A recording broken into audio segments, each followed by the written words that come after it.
Got it. Okay, well, thank you everyone for being here. I'm 10 Star General alongside my co hosts. Sharon Mango, the late Sharon Mango. But I had to have an explanation. The allergies are murder. Oh my I'm telling God, you, I feel your even, pain. even my voice was in and out. Sorry, I'm just doing some things in the background here. We're going to play some Yeah. music and we're going to do a jingle. We're going to play two songs and then we're going to kickstart the interview. All right, to give you a good idea of what the royal family sound like. Yeah? I like that. The royal family, Diana. Wanna like that? We love it. Greetings, my peeps. This is the Yeah. original Brown Sugar, aka Shezzy. Tune in to the live conversation show with 10 Star General and Sharon Mango. Your energy calls out to me, and so I draw nearer. It's where I ought to be. Come a little closer, love. I just wanted you to know I hear every word you say, mind to body and soul. Can you feel it in your spirit? Is this love? I will always share it. 'Cause I know I'm not the only one. Make love every moment, every touch and every movement, as our souls intertwine in ecstasy.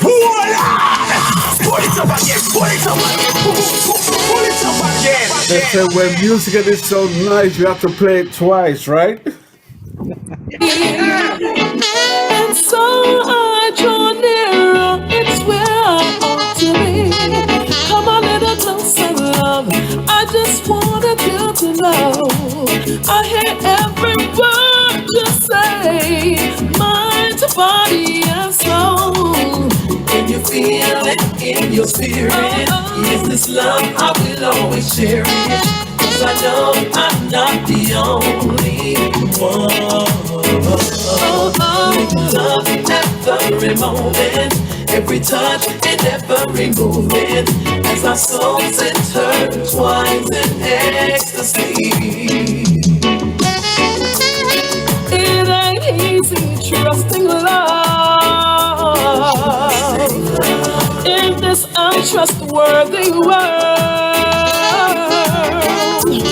Broken promises just come first to the fools, but I trust you all the same. Whenever we touch like this, a feeling takes a hold of me, absolute control of me, and this love starts bubbling over. I'll give you every bit of me, because what I need is every part of you, so you can feel this love all the way through, and this love flame keep on burning. Can you feel it in your spirit? Is this love? I will always share it. 'Cause I know I'm not the only one. Live love every moment, every touch and every movement, as our souls intertwine in ecstasy. Oh. Greetings, SPRB friends and family. I'm Nana Genesis, and I fully endorse 10 Star General and Sharon Mango. Girl, I came here to bring sunshine. I see it when you hurt. I hear your every cry. I know what your love is worth, and this I just can't deny. Have no fear. You should know that I'm here, and this is real, real life. And I really care for you. Hold on tight, woman. Let me in, and I'll take care of you. Take care of you. Given time, you will be fine. Just don't decline my loving. I tell you what, Orrahjahni is not your average singer, right? Oh man. He's not your average singer. If you haven't heard his music before, you need to pay attention. Oh. Come on and let me in. I'll give you peace of mind. Your world has been so dark. Girl, I came here to bring sunshine. Sharon, listen to the singer, yeah? You heard, I hear your every cry. I know what your love is worth, and this I just can't deny. Have no fear, you should know that I'm here, and this is real, real life. Hold on tight, woman, let me in, and I'll take care of you.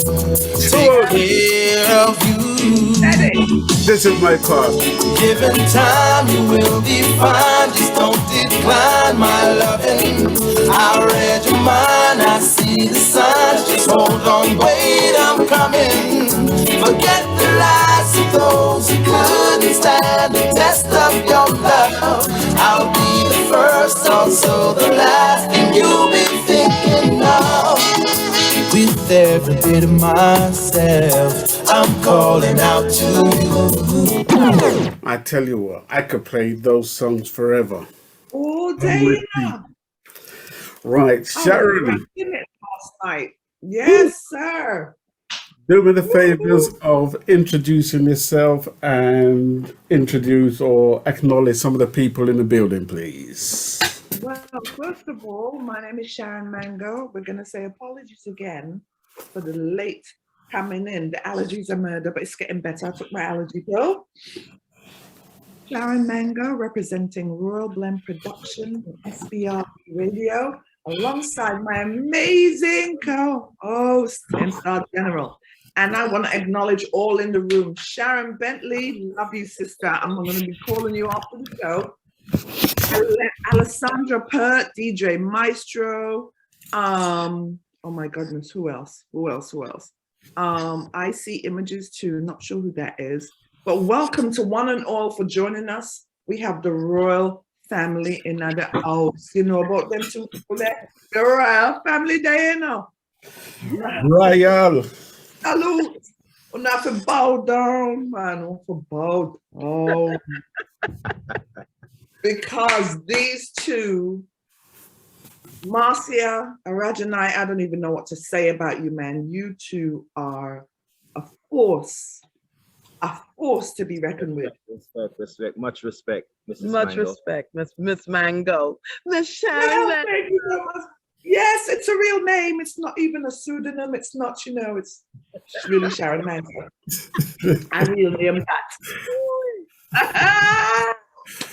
Oh my gosh, thank you guys for being here with us. We've been looking forward to this. Yeah. We have, Marcia J Ball. Marcia, you, I don't even know what to say about you, but I'm going to find the words. Phenomenal. Phenomenal woman you are. Phenomenal. You put me in a place where what made me fall in love with Lovers Rock. And you have that essence, but we're going to get into all of that because I'm going to be talking about you and Orrahjahni, praising you all day. We got to let people know who you are today, them to know about you.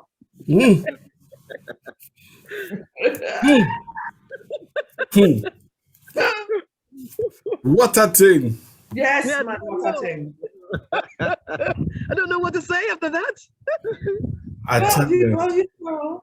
You know, every time I entertain the thought of walking away from music, and me and you spoken about the industry and everything and my mindset and stuff, there's a few people that keep me doing what I'm doing, of which Marcia J Ball and Orrahjahni have to be top of the list of why I do what I do.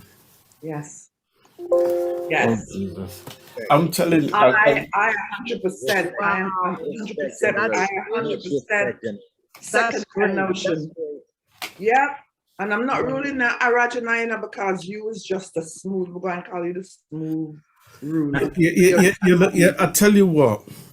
I don't know if you remember during, I think it was the 80s when I Need Kamosi came out. Yes. Orrahjahni reminds me of a very young Annie Kamosi. Yes. Wow. Yes. Nice, Yes. Now, nice. I have to say, the feeling, and you really have to listen to his music to hear what I'm saying to you. The Yeah. feeling I had when Annie Kamosi came out, and his message was electric. You know, you saw the face, you saw the image, then you heard his music and what he stood for. That is Orrahjahni. That's how I take in his music. And my gripe with Orrahjahni, right, is he I doesn't Right. release music fast respect. enough for the 10 star. I'm a greedy MP3 man, right? I want them rolling in and they're not coming in fast enough for me. So, yeah. Sharon, I'm Yes, going to let sir. you kick it off, yeah? Well, let me address Miss Marcia. Listen. Well, I don't Yeah. know where to start. Oh Let us my. just start with this. Marcia, let's share with all in the room. If they don't know about you, let's share from the very beginning. I always call it humble because you have to be humble to be moving the way that you're moving. So share with us your humble beginnings, home life, where you were born, you growing up, your mom, your dad, your supporters in your community at the time. Let us know. Tell us what it is with you. Well, let's see. I was born in the UK, Derby to be exact. Mhm. And I left there fairly young, and came to New York. Okay, but let's stop. Let me stop you right there. So you were born in Derby. Yes. Did you go to school there? What age was this? What year was this? This was I really have to tell the year, right? Okay. A lady doesn't speak her age. You don't got to speak age, you know, but look how young she looks. So Ever. you probably ready to tell me. You tell me yesterday.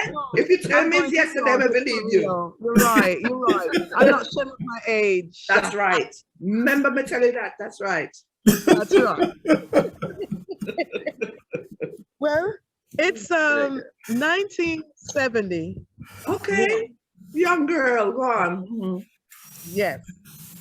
And we migrated to New York, USA, Oh and wow. Mhm. mother and dad and my two other siblings. Mhm. It's 7 of us in all.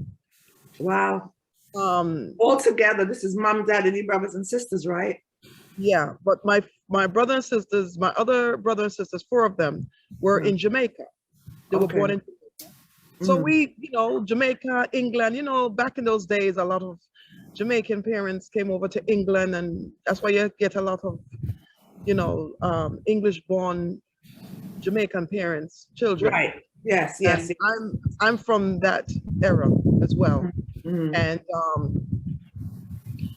we came to New York when my mom discovered that I could sing. It was around 6, and that is where my mom decided to put a band together. But before then, it was 4 of us, Okay. and it was like a group. And I know some of the listeners right now that grew up in the era of New York. We heard of the place, a show used to call named Wonderama. And Oh yeah. Wonderama. yes. So that is where my mom, she submitted us to perform on there. At the same time, that was where I forgot her name. Oh my goodness. But she was also on there. She got her break on there as well. Um, I forgot her name. Oh my goodness. But she's a big R&B singer. And what happened is when we finally got the submission back, they had canceled. They told us we got a letter stating that sorry, but we have canceled the show and so forth and so forth. So my mom says, okay, But in the meantime, you know, we as, you know, me and my sister as young girls growing up, you know, we got into my mom got us into performing arts, which was dancing and acting. Mhm. So, but my brothers, they were more learning how to play instruments. And this is not going, they were not going to school learning how to play instruments. They actually was learning on their own. Okay. So, we're talking about raw talent here. Yeah. Mm. And the lady I was trying to remember, her name was Stephanie Mills. She was also. Oh yeah. What? Yeah. Listen to me. Look at me real good, right? Because hold on then. She started on Wonder Rama as well. Stephanie Mills. Now, I tell you, real quick story before I get back to you. Real quick. It was my days, because I'm in the US as well. Mm-hmm. Real quick. My days, I was coming from a modeling shoot, and a limo stopped by. I said, "Excuse me, Miss Mills, Miss Stephanie Mills." And I turned. I was like, "Yes, can I help you?" "Your limo's waiting." "No, I'm going to be walking today." I could not believe people were mistaking me at the time for Stephanie Mills. Wow. Yes. And you didn't get in the limo. You're right. So you never catch the limo. No, but you know what? It's true. It's like little, and I said, "My goodness, Stephanie Mills for true." You do favor her a minute. You do. Yeah. Catch the limo. Oh, you mean? Miss Mills is going to take a ride today. Oh my goodness. I would have got in the limo. No business. I would be Miss Mills that day. Yeah. Listen, I said, "No, but And when they say, "You're not Miss Mills," I go, "Sorry, I forgot my name for a second." Who knows? They Well, might if I started talking, they would have been like, "Wait, you're from London?" Anyway, sorry to cut you, but I had to tell that story. Wow, Stephanie Mills too. So that's why I knew Wonderama. I know all about that stuff, because I think, I was by 81, I was here. Go ahead, my love. Sorry to cut you. It was too funny. No problem. I know. So that's the time when my mom decided that, hey, we can't let this stop here, because my mother's first love was music as well. And it also was my grandmother's. Okay. So my dad told my mom, says, "Hey, back in those days in New York, you can't go to our music store and trust, as they call, yes. As they call it, credit. Right. We know it as trust. Yes, trust. So we went to Samash. My dad went to Samash. Wow. And came back. Sometimes when I tell this story, everybody thinking I'm talking about Joe Jackson, Mm-hmm. But my dad trusts a whole bunch of, not furniture. Instruments, drums, bass, keyboard, guitar, and microphone stands. And when he brought it home, all I can hear my mother says is, "Michael, what are we gonna do with all these instruments? Who's gonna play these instruments?"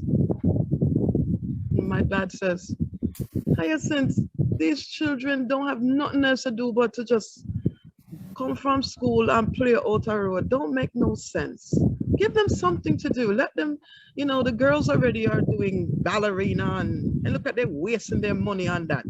So let them sing, let them go on the microphone and sing." And my brother, at the time, was 9 years old and making all this noise on the drum until he started to make sense with the drums. My brother started playing the guitar, just strum, doing all sort of foolishness on it until it started making sense, and so forth with my brother. And then my mom's brother, who was my uncle, took the guitar and came over and said, "What is all these things doing? Let me take it up." And that's how the birth of Rumley Express was born. Wow. I mean, you know what? And this was in New York at the time, right? Yeah, in 76 when we first started. 75, sorry. Yep.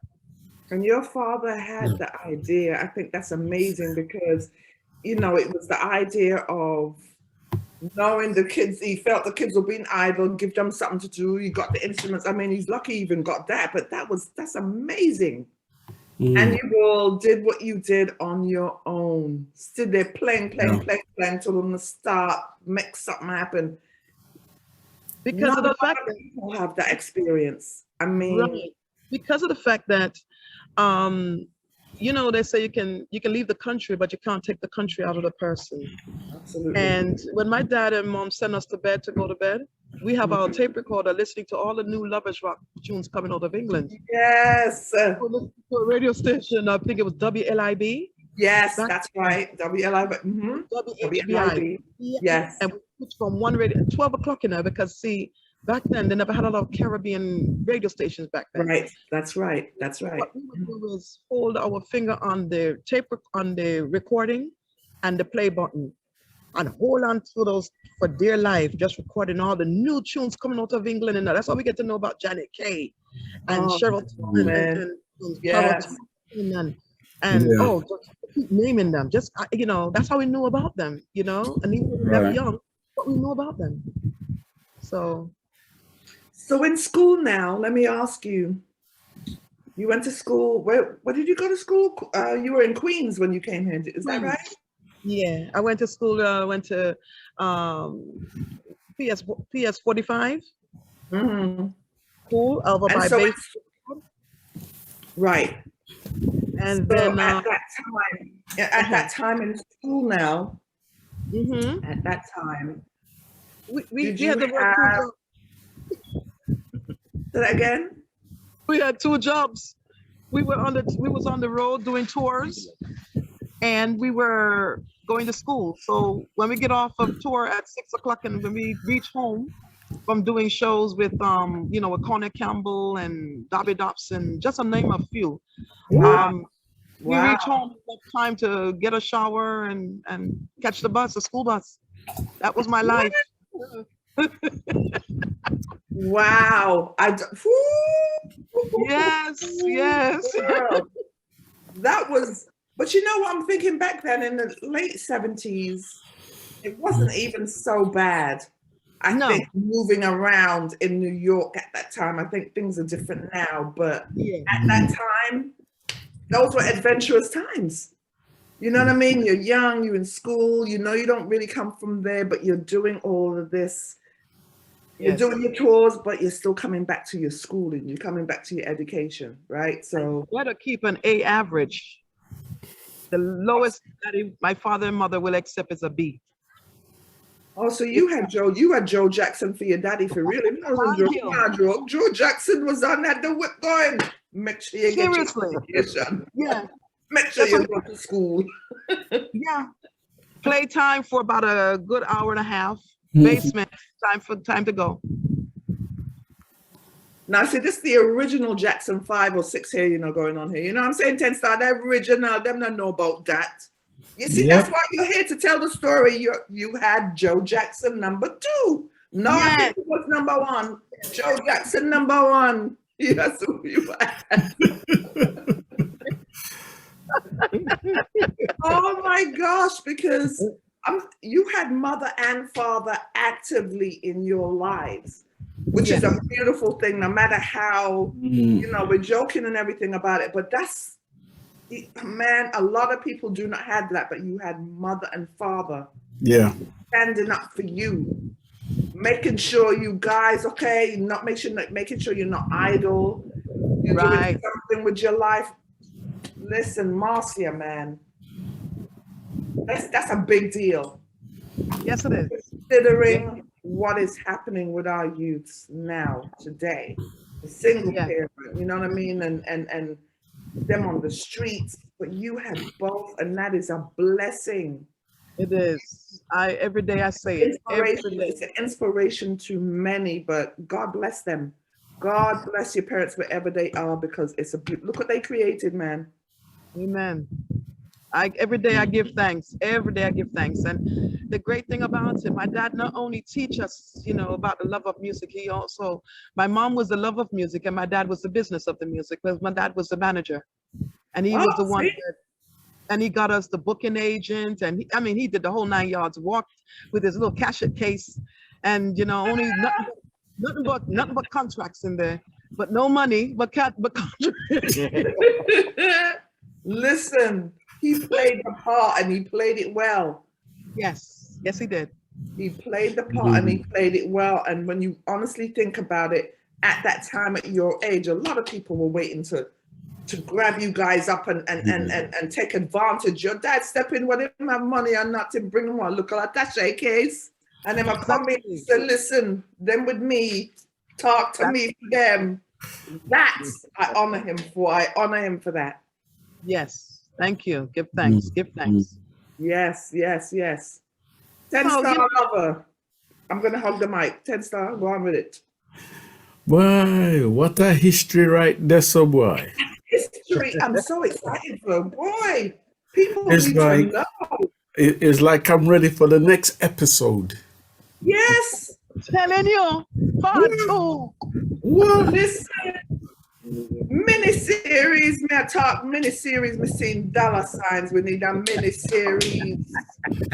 Well, I tell you what, we're gonna come to Orrahjahni right now. Yes. And You take us out of the hot seat. One. all right. Now you guys are frozen on our screen. It's because of where they're located. That's why the screen looks like it's frozen. However, we can still hear them, which is great. So we're just gonna work with whatever the program is. All right. So Orrahjahni. Yes, sir. Yes, the 20-star general. Hey! I tell you what, I appreciate being on the 10-star general, the real 10-star general show. What can we say? I appreciate love that most definitely. Listen, you remind me again, I have to say it, of a young Aini Kamosi, right? Now, my parents is African and Jamaican, right? From Nigeria and Jamaica. I've been to both countries.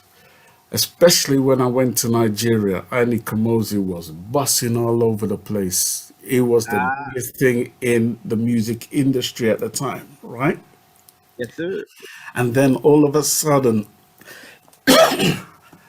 when I heard your voice in its entirety, because I needed to hear more than one song from you, you know?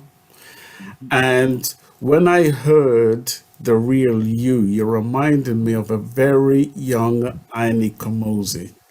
And that excitement that keeps you wanting more music, which wasn't coming enough, is like, I wish I had more music from Orrahjahni. It's coming. It's coming. So I want to take you back because we're going to delve, you know, on this show, we like to delve into the artist's musical history journey.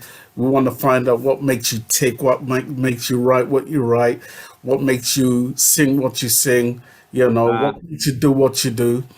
And that's what this show is about. So before we get to the nitty gritty, we want to go back to the humble beginnings. Where did it start for you? Tell us where you were born. Tell us about mom, dad, the household, where you were born, you know, what it was like growing up until you was a teenager in high school. Take us through that journey. I was born in the Bahamas, in Nassau, the capital of the Bahamas. Okay. Grew up Lima Street. You won't know these names, but the people that I have watching that from there know them, but then you get to understand. Right. Augustus Street. This was like family orientated community. This is how the Caribbean is. Right. Was like child of the sun, sign of the sea, grew up in the sea, going to the beaches, eating fruits and different stuff from the Caribbean. The typical Caribbean childhood. I'd say my childhood for me and growing up there was great. I full enjoyed my childhood. You know, I got started into music wasn't until after, I would say, junior school, going into high school, is when I got started into music. But I only found out later that my mom's sung, my dad sung, and then my sister, my oldest sister, sung. I found out after I got into music. What did Out you of find out? Tell us what you found out. I found out that they were in the choir. My mom's was in the choir. My dad was a deacon in the church. He also sung, but none of these things were told to me as a kid. My dad didn't live with us, so it was mainly my mom's bringing me up. My Okay. brothers and sisters. Not until I got into music fully, coming out of junior school and into high school, is when that's when I found out that, my sister and my mom said they sung. I said, oh, okay, so Mm. my dad, they sung. That's where it came from. And Mm. and on fully leaving school, I Yeah. ended up getting involved in music a lot more with a Mm. couple of the neighborhood guys. I found out that he built tracks, and a guy named Mark Knowles.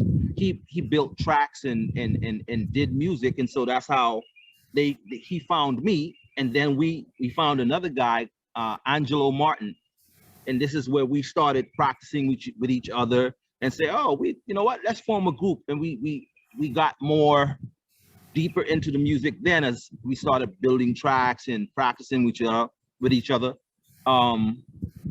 And we said we needed to find at least another one or two more members for the group. Right. And how the island is, they're it's not like a huge place, so a lot of people know different people, and so that way we were searching around. That's how we found a guy named Carlos. Okay. And we formed the group and ended up going to the musicians union. Mm. Yeah, the musicians union for the Bahamas, where we met a guy named Link Scavella, who Okay. really gave us vocal training, who trained our voices.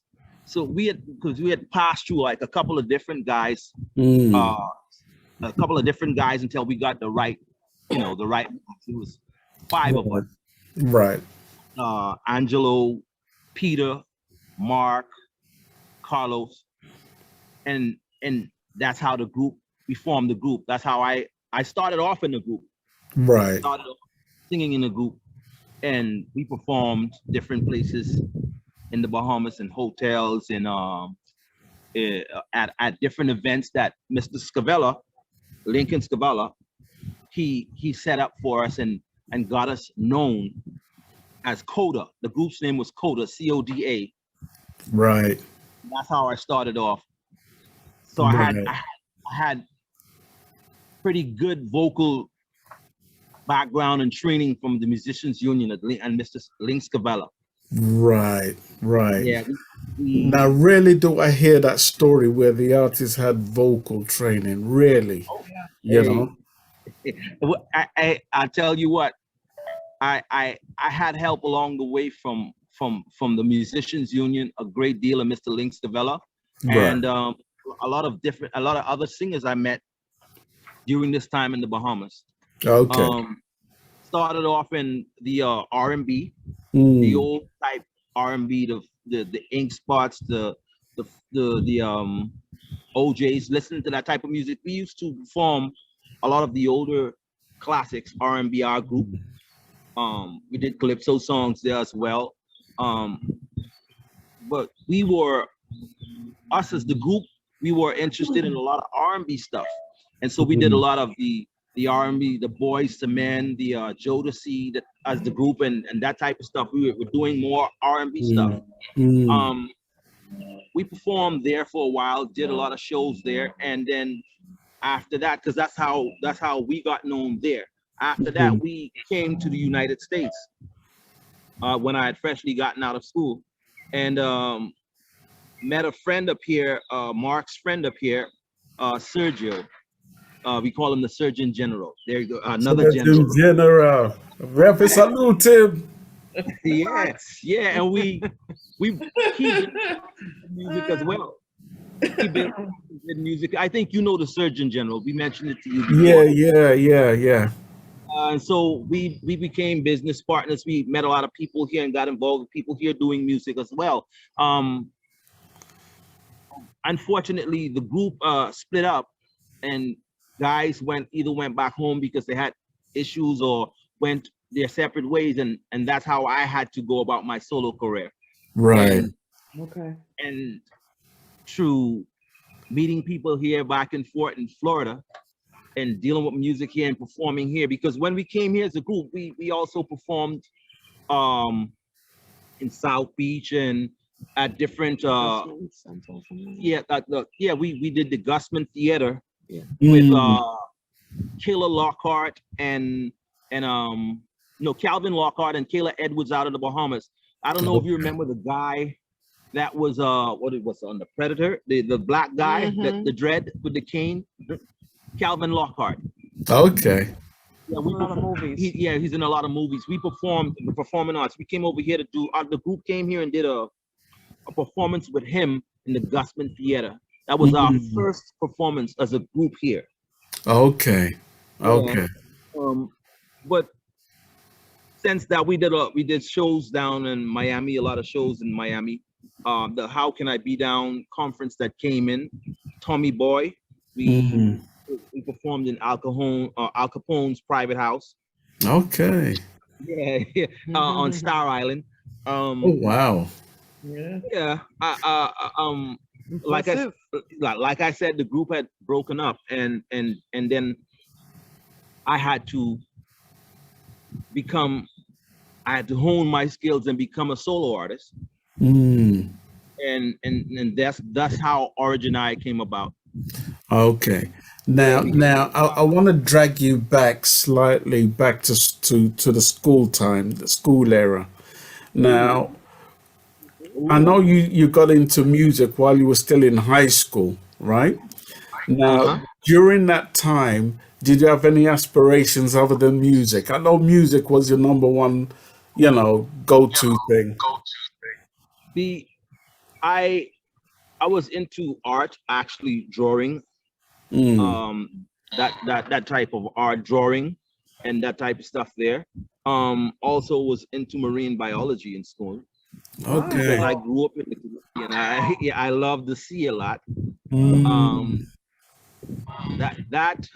That on coming out of school and dealing with that, that's when I met Mark, the second member of the group, and that's what drew me closer to music, because I used to have to go to school, primary school, in the morning. Right. But there was a club around the corner from my home, and because I listened to music at a very young age, all different types of music at a very young age, but reggae for some reason, my brothers, I don't know how they got their hands on it, but they had archives of like Bob's music, Bob Marley, and I grew up hearing Bob Marley, and a lot of different reggae music artists I like. So part of my ignorance, right? So in the Bahamas, what kind of music do they listen to? Is it like what? Calypso, rake and scrape. It's like a soca sort of type. Right. A mixture of soca, calypso, that type of music. Right. But it's it's not like the music from Trinidad. The John Canoe, I know if you heard of John Canoe. I have. Yeah. So John Canoe is originated there, but its origin started in Africa.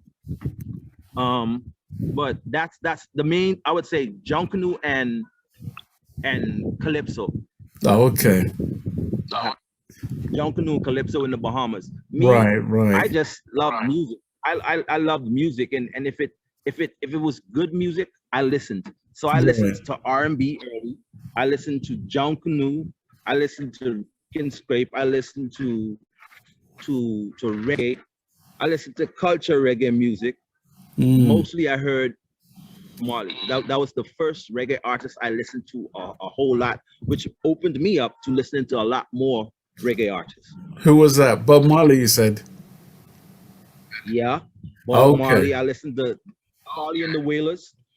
I listened to Peter Tosh. I listened to a lot of different reggae artists. R&B artists as well. R&B artists, calypso artists, and a lot of the calypso artists from where I was born, my hometown. Right. I grew up there. People would think, well, how come you're a Bahamian artist, but you don't do calypso? Not because I'm a Bahamian artist, mean have to do calypso. I'm still a Bahamian artist. Right. I just happen to love R&B. I just, you know what I mean? I just happen to love different genres. But I do give thanks to Mr. Stabella for all training and all of the help he gave me, and the musicians union. I never forget that. Right. I listened to music though from a very early age, and that's how it led up to me getting involved. There was a club, like I said, when I was younger. There was a club around the corner from us. I could hear the music in the nighttime. I'm supposed to be sleeping for school. I'm supposed to be in my bed, mind you. Sleeping for school in the morning, and I could hear the Zanzibar. I could hear the club. The club's name was the Zanzibar, and I could hear the reggae music in the distance. We were in a 2-story wooden house, and there was a window where you can go out onto the roof. I would go out onto the roof and sit there when I'm supposed to be asleep for school in the morning. So I had a love for music from a very young age. I hear that.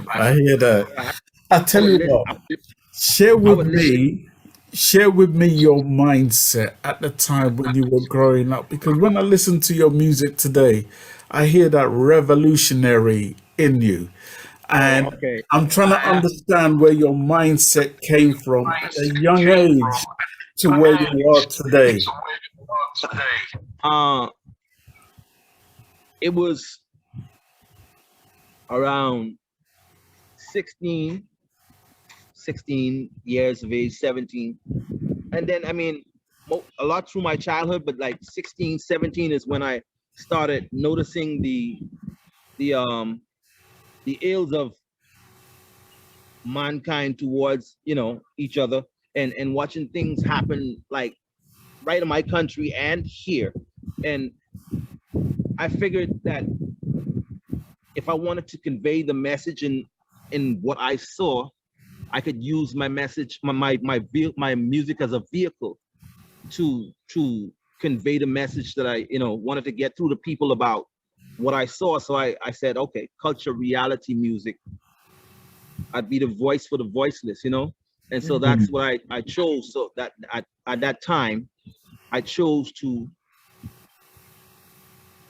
follow that path, So when I got the opportunity was not with the group itself, but when I decided to be a solo, when I had to be a solo artist.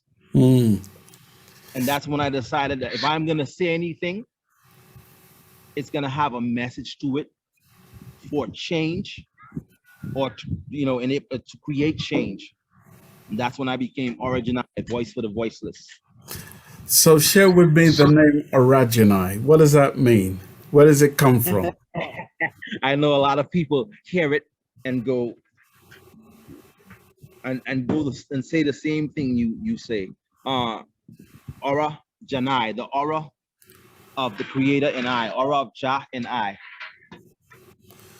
Okay. That's it broken down, the aura of Jah and I. The aura of Jah and I. And I. And the aura is what? Hello. The spirit of the creator in me. Right. Okay. Because it's only through him that I'm able to do what I'm doing and convey the message I'm putting forth. I Right. see it, and I use the music. Right. I use music in a way to convey the message. While you like the music, you will get the message. Right. Right. I'm with you. I'm with you.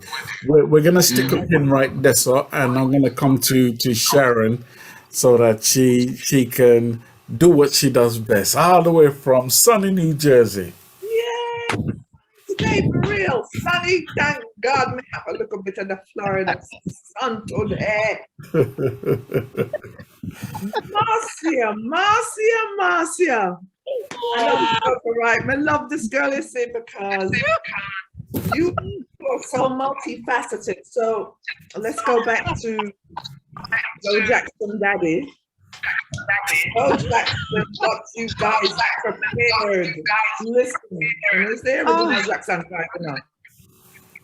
Oh, Yes. So so your mom sang, right? Mommy sang, and then you guys, because I read your bio and everything. But then a band was created. What was it? The Rumbling Express Band? Yes. Okay, so you and your sister were background vocalists, is that correct? Right. And the neighborhood my good friend we grew up with, she used to live across the street. She was also a singer, so she joined the band, and her brother. We pretty much incorporate almost the whole neighborhood, all the kids. Jackson clan for real. So yes, we did. I'm just saying, this is a story that needs to be told, because I'm telling you, this is it's wonderful. It's wonderful. It's heartfelt that you, as a family, as a unit, just came together. You know what I'm saying? Instead of, again, it's a big deal because you know these kids are on the street, and your family, your mom and your dad kept it together and kept you guys interested and doing things. So what kind of music was your mother doing at the time? Was it reggae music? Was it gospel? What was she doing? Well, they used to call her in the same, as you know, Calypso Rose is the queen of Calypso, yeah?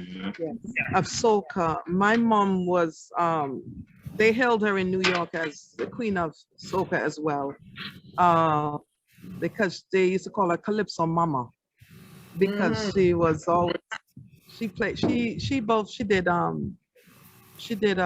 blues, and she did soca. What was the name of your mother? Before I even go any further, what was your mother's name?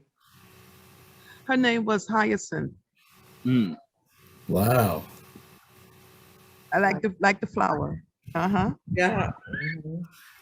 So Yeah. wait, so your mom was a soca singer? Yes, and she sang and also sang blues. Wow. Now I see your style when I think about it, because Marcia got it from Mama. she got it from Mama, because if nobody listens, if you've not heard the way that this woman sings, you're very powerful. You know what I mean? You have a certain range that you can go high and then drop it low and just go into the blues, but it's incorporated in the reggae. Now you see, it's good when you ask question, you know. You tell me about it. Really? Thanks. It's good when you ask questions, because now I see what your signature is. It's amazing. So Yeah. okay, so you do your background vocals, you're doing, you know, your shows with your mom. At that time, how were you feeling? Did you feel your mom was up front? Did you always know you probably would have taken it a step further? Did you love the blues and the calypso? What did you feel? Well, I never did. I always did try to sing calypso, but for some reason it just would not mesh with my voice. The music is playing, and I may have to try to run. You know, I'm literally running after it, because Yes, my voice hiya, and I'm trying to run after it, and I'm like, okay, I'm getting tired. And I'm like, Mom, Mommy, how do you do it? And she's like, okay, we're gonna have to find something for you. And I started to listen to a lot of reggae artists, female artists, like Marcia Akins. I believe you had her on Thursday. We did. Last week. We did. I'm a new friend. Wait, was it last week? When did we have her on? We just had her Thursday, bro. Yeah. Last week, this week, 2 days ago. Yeah, that's right. Yes, yes. And I used to listen to Marcia Griffiths, Judy Mowat, Rita Marley, so a couple more reggae artists that I used to listen to in those days, and then with the jazz, Ella Fitzgerald, Sarah Vaughan, Dinah Washington, Dionne Warwick, so Dinah Ross. So I used to listen to a lot of these the creme de la creme. Yes. Yeah. Yes. Yeah. And it flooded my mind, and I said, okay, I cannot sing like them. And my mom says, you cannot sing like these ladies because you are not them. Create your own. So that is when I said, okay. And then my brother, you know, who is now he's now my producer as well. He also is like, Marcia, you cannot sing like Dinah Washington. I hear your style is trying to sound like Dinah Washington and Sarah Vaughan, but create your own style. So I said, okay, back to the drawing board. And I started to, you know, plus I got some music, some vocal lessons as well through what they call Glee Club. Okay. The chorus, yeah. So I used to sing with a gospel group as well. So I got all that influence in my vocals between gospel and R&B and blues and jazz and reggae. And I said, okay, now let's try to develop who Marcia is. And so in my vocals, you may hear a little bit of, little skit it up, you may hear some of that, and then you may hear a little, 24 little hours, you may hear some of that. So I try to put all of that together, and then, then it blooms. So yeah, because that's what I hear. You have a little bit of everything, but you have the foundation in there. You know what I mean? The foundation is still there. That's what's beautiful. And before I even go any further, isn't it so amazing that you and Orrahjahni, right, both had the same mindset about the calypso music? No, it's not really funny. This is a match. Isn't that funny? A match made in heaven. You see that? Hey, match made in heaven. I was paying attention. Did I listen? I said, look at that. The two of them had the same mindset. Amazing, right? Me listening. Royalty, man, royalty. And don't mind. I love soca because boy, I love dancing to soca. I grew up around it. I love it. I chewed on some soca leg, okay? But anyway, it's like singing it. I'm trying to run after it. Yes. Soca, you can shuck out in a business what anybody think I'll say. You know what I mean? It's just that kind of music. And then you come to your senses, and it's like, sorry.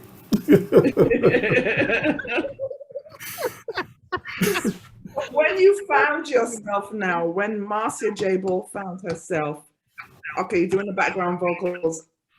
Well, of course, again, I read your bio. So you have to tell me how you met Marcia Griffiths, because these are one of the people that you used to listen to for your inspiration. Marcia Griffiths and Marcia Aiken. How did you become background singer for Marcia Griffiths, right?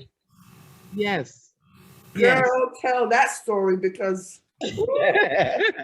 well, let's see. I was initially supposed to meet her because we was gonna back her in '81 It was it was a tribute. Being that Bob Marley was sick, Right. and they were putting together a nice tribute to for Marley, and we were to back her. And the news came that he had passed, he had transitioned, and that show was canceled. And I'm telling you, I'm gonna tell you right now, New York was silent. Yeah. It was so, I had never seen something like this in my life, you know, that I could actually hear the birds chirping in New York. You know, New York is concrete jungle, yeah. And that day was like, it stood still.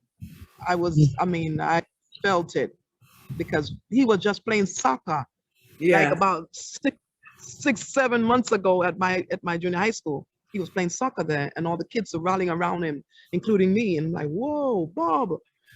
And then hear that he died, you know. So that was the first time I was supposed to meet Marcia Griffiths.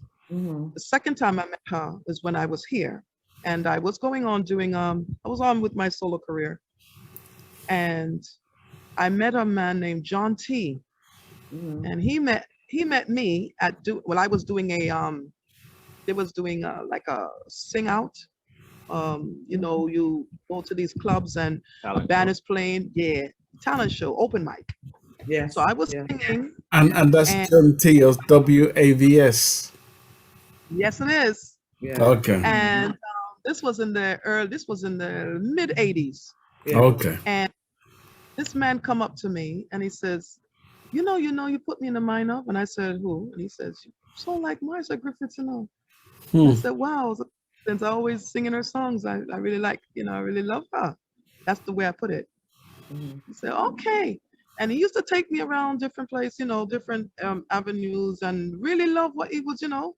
John T was really, he was really the backbone, helping me pulling up, getting my career out, including another gentleman named Jamusa as well. But John T was the one that orchestrated a lot. And one day we was there was a club called Razor's Palace, and he says, I'm gonna bring you there because Marcia Griffiths is performing there. And I said, sure. So he brought me there.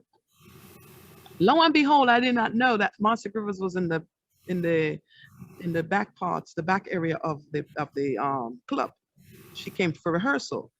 So when I was there, John C says, go ahead and Marcia, go and do a tune, rehearse a tune. I said, okay. So I'm there singing her thing inside. And as a matter of fact, he had mentioned that she was looking background vocalist. And I said, okay. So I didn't know this was a setup. I have to remind him of that story when I see him. So I'm singing away and, you know, just loving the mic and singing on stage, and band sound good. And I hear this lady in the back, you know, I hear this band stop. And when I said, what the band man stop for? She says, why? I didn't believe it until I hear it. And I turn around and there's no other than the queen herself. Wow. And I'm shocked. If the earth could have opened, I would have fell right through it. Wow. The spirit that I've admired so much, and to be right there hearing her, I'm like doing like an interview for her. And I didn't realize I was. And from there, she says, Marcia, and she says, wow, you have such a wonderful name. My namesake. Your namesake. Isn't it? I said, wow. I said, touche. From there, it's been, that's how it's been. And the journey's been just awesome with her. 15 years I worked with her. Wow. 15 years. She was almost a second mother. Met my parents. It just was lovely. It was very lovely, you know. And what age were you at that time? How old were you? Let's see, I was 21. Okay. 21 when I started. 21 going on 22. But John T knew me Auntie knew me from 18 Okay. years. Wow. That is a long time, yes, for true. But you see, you know what I really see with this, with your story, is that you had guidance. You had a lot of guidance. You had a lot of positive people guiding you on your journey. You had no reason not to excel at your greatness. You know what I'm saying? Yeah. It just kept, little things just kept coming and coming. I mean, with the guidance of your parents, listen, I commend you, because God, I always say, God knows Thank what you. he's doing. God knows what he's doing. There are no mistakes when you're meeting these people. There are no mistakes.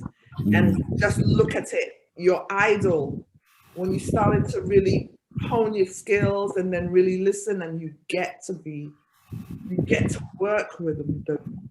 Yes, the Queen, Marcia Griffiths. Yes. Yes. So you It made is an honor. You know, It was I'm sure it was an honor. So tell me about your, let me see now, you had a single. I think it was just before, was that just before Marcia or after meeting Marcia? You had a single, your first single. My first single was before, it was after Marcia. After Marcia Okay. Griffiths. Because I initially met her in 1988. Okay. When I first started with her was 88, between 88, 89. Wow.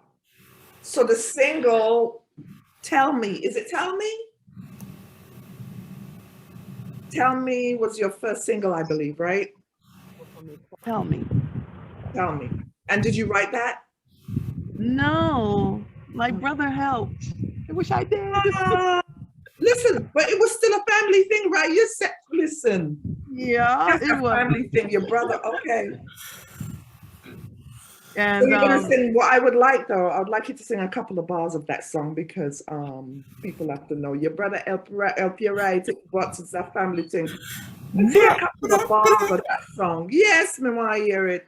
Tell me. Tell me then. Tell me. Okay, then I'm on the spot here. Yes, royal family, you're on the spot. Let me see if my brain will remember. Okay, it's looking at you for the first time. Can't you realize that you're one of a kind? Tell me, babe, are you the one with beauty I can't deny? Yeah, that's just. Whoa. I gotta get my effects out. I should do better than this. Huh? I need to get my effects out. I need to get my effects out, you know? I'm getting used to the effects. Yeah. So they have a bag of effects, you know. I said I came ready for Marcia Aiken, but I said, you know what? Me have to do better. Hold on. Me soon find him.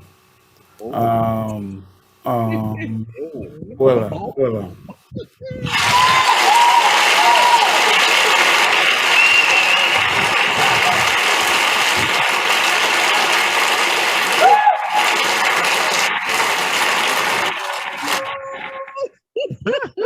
I knew that was coming. I can't. Applause. I can't. Only 10 star. That's the silent audience for you who are watching. I did that on their account.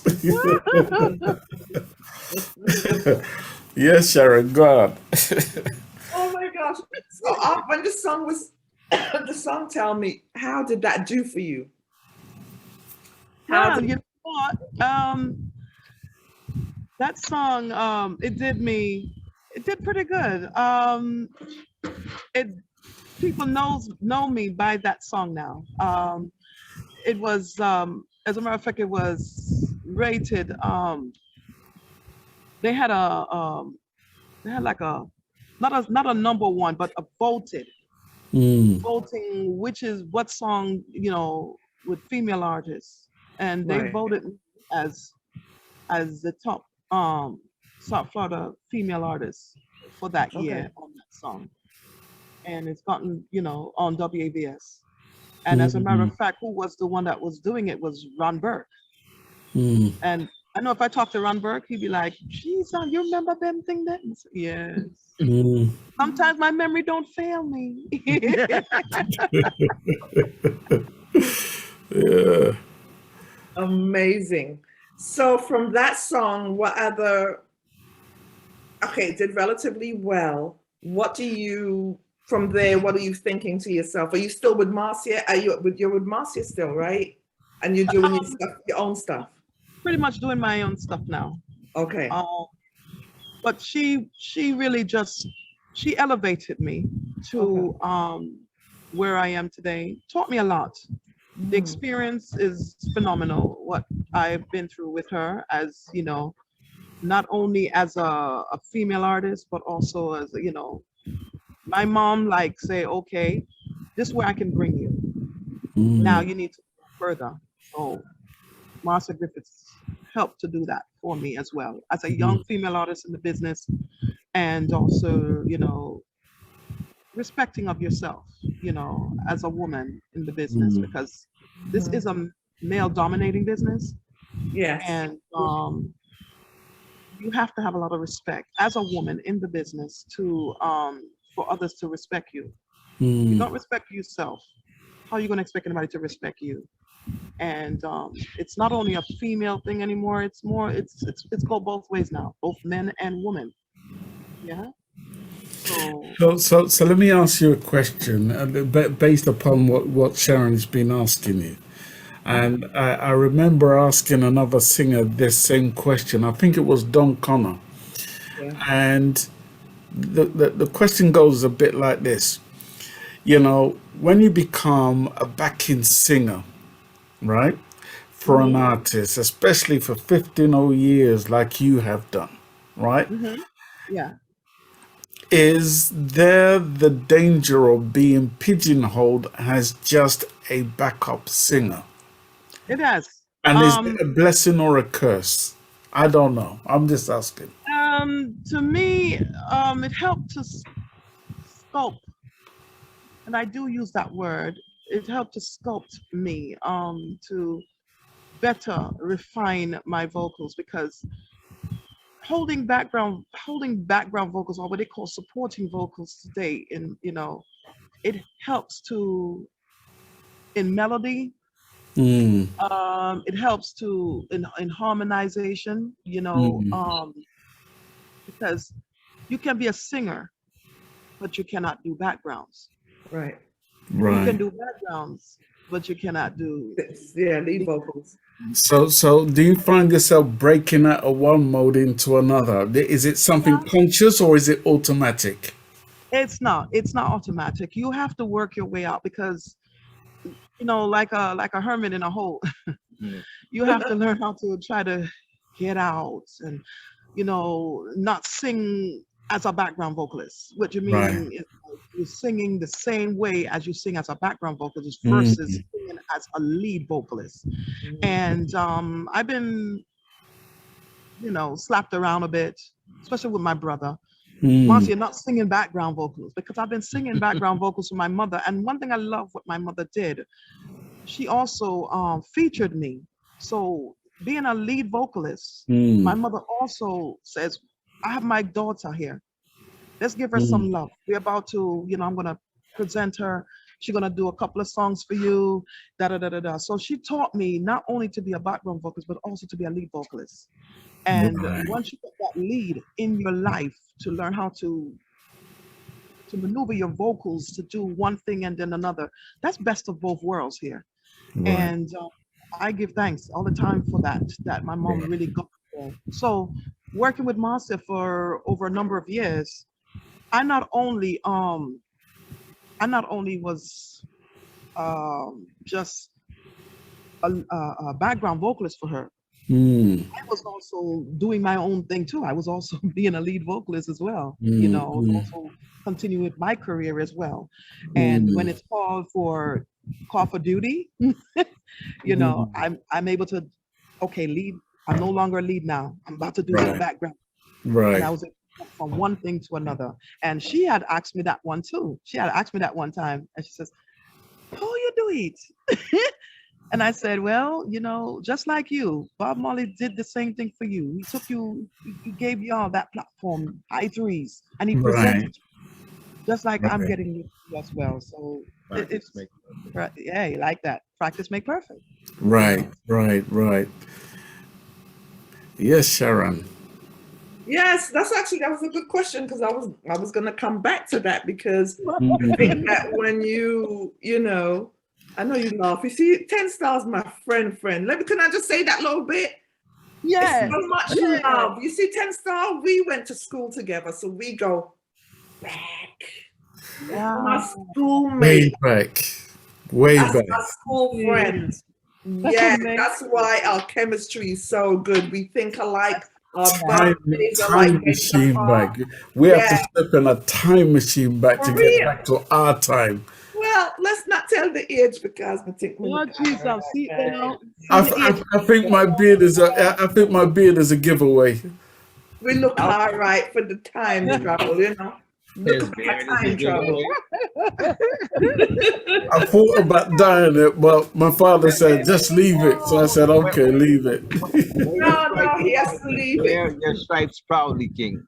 You hear me? Yes, Hey, Wear your stripes proudly, yes. General. It is a sign of distinction if him How you touch it, I been? kill Wear your him. me stripes Yes. love it, proud. man. Me love it. If him touch it, me kill him. Leave it. No. I know that's true. Recognize him then if that's all right. Ah, Oh my God. Okay, all right, sorry. Back to the interview. You know, we do this all the time. So I mean That's okay. that's what you know. It's not rehearsed. It's just going naturally. There but you go. that's what makes our show what it is. We wanted to build a platform where you, Yeah. who we're honoring, can be yourselves. Yeah. Nothing Yeah. is scripted. Yes, But we're ma'am. asking Very you, much so. and nothing is scripted. Everything's from our hearts because we love what you do, and we're here to honor you. And to, if people don't know about you, we want them to know who you are. Start to follow the tour. You know what I'm saying? That's our mindset. 10 Star Night. That is our mindset, and I'm going to put it out there. Nothing is scripted. We're just ourselves. So Mhm. you know, so we, you know what I'm saying, and a follow fashion nothing. Love it. Yes. Amen. Amen. Amen. Amen. Sister Marcia.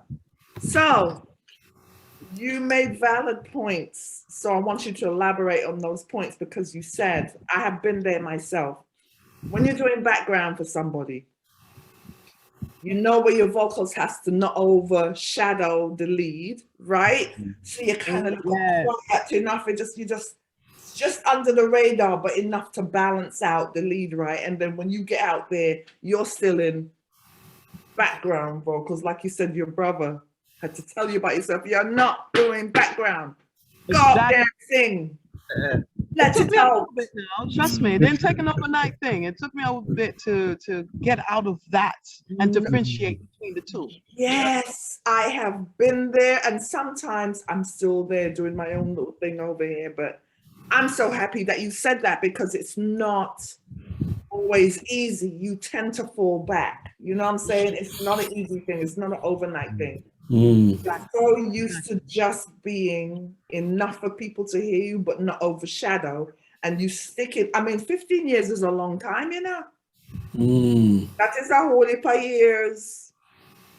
And when I started with my mom too, so that was another 10 years right there as well. Exactly. It's a lot of years because you then, by that time, you haven't even really discovered yourself. That's what's so funny. You don't even know what you're capable of. Mm. Don't have You know what I mean? I know the feeling. I'm like, I'm so happy she's saying this because it is true talk. It's true. It's true. It is not. We got to tell it, speak it for what it is, because when other people hear, they can understand that you are a living testimony that, look, I was background and I lived background, even in my own lead vocal sometimes. And you had to get somebody had to read you a little bit of the right, act like what you're doing. Sing the songs, let it out, or run with your voice. Exactly. For real, right?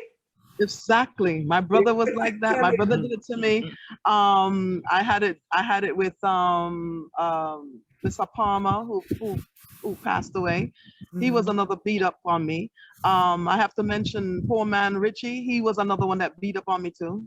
Sing the song, man. Sing it up. Yes, I'm not, girl.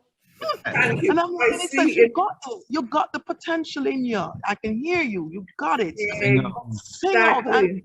I'm not going to mention another name. Who's another? Yeah, I won't mention him.